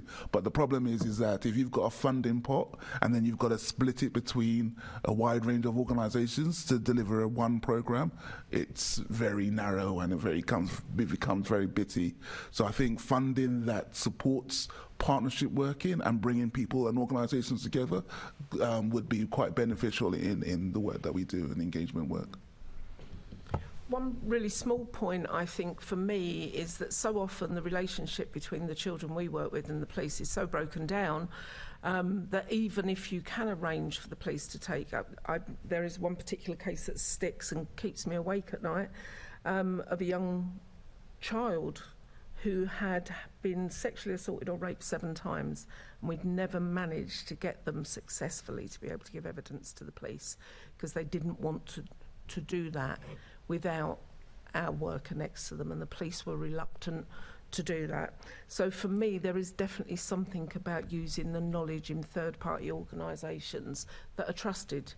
And it's certainly something I've been speaking to the CPS about getting evidence from other people surrounding a child. So I think if there's something there that we could do, but we've got to, it's all about that relational, and at the moment that's just not existing, but in particular around sexual crime. George? Yes, I'd like to mention one Met Police programme that I think is very effective. It's called Divert.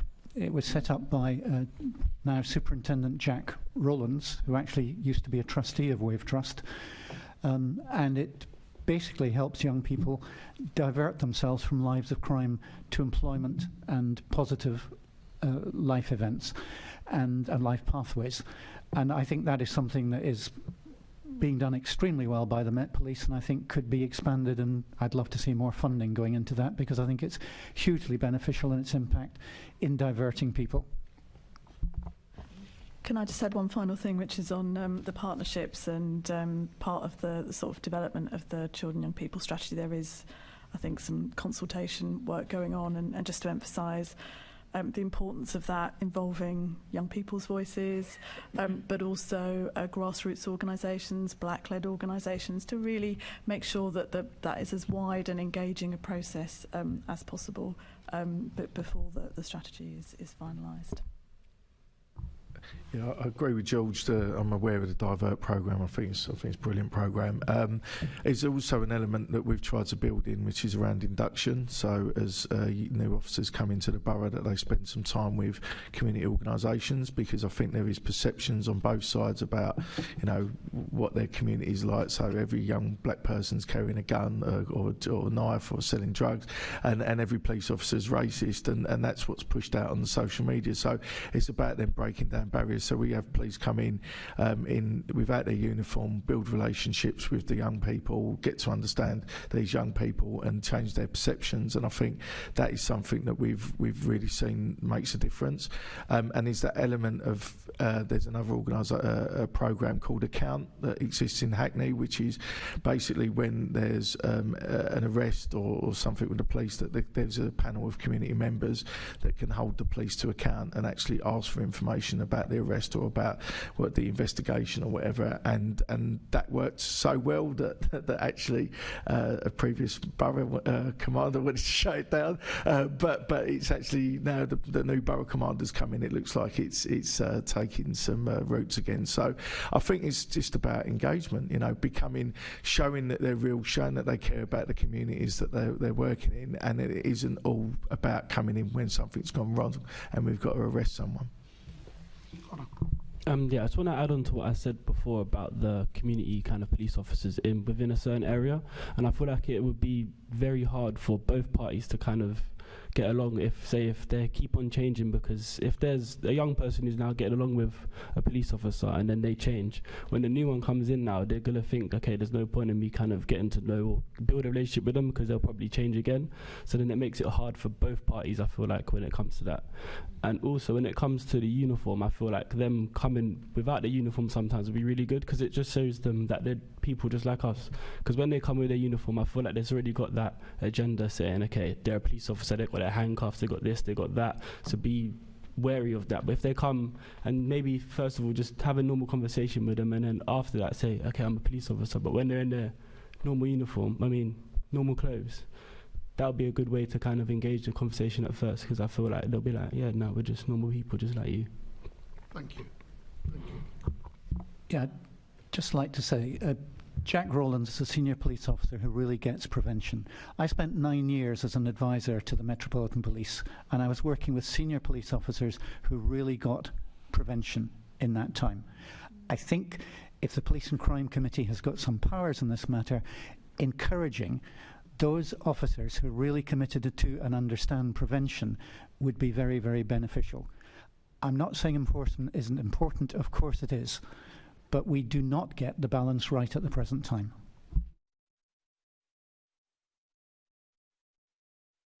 Thank you, and we're hearing that very loud and clear, and I'd very much like to catch up with you afterwards about the trauma-informed policing decision that was made a few years ago, and just kind of just understand a little bit more about that. Now, I am desperately aware of the time. It is 2 minutes to 1, and we do have 2 more sets of questions, but I did say we would have a hard stop at 1 o'clock. So I'm afraid I think we have to bring this to a close, because I'm aware that some of our guests have to leave by 1 o'clock. So, Sam.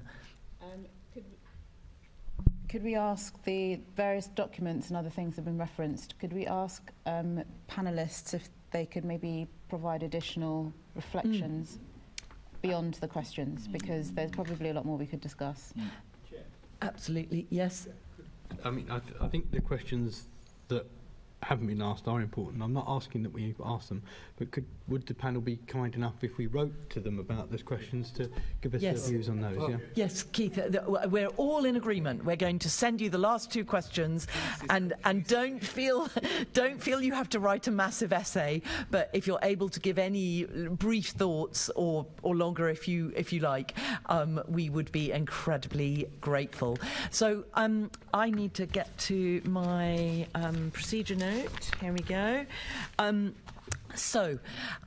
would like to thank our guests for attending today and for your answers to our questions. It has been a really enlightening session and incredibly helpful. So thank you for your time.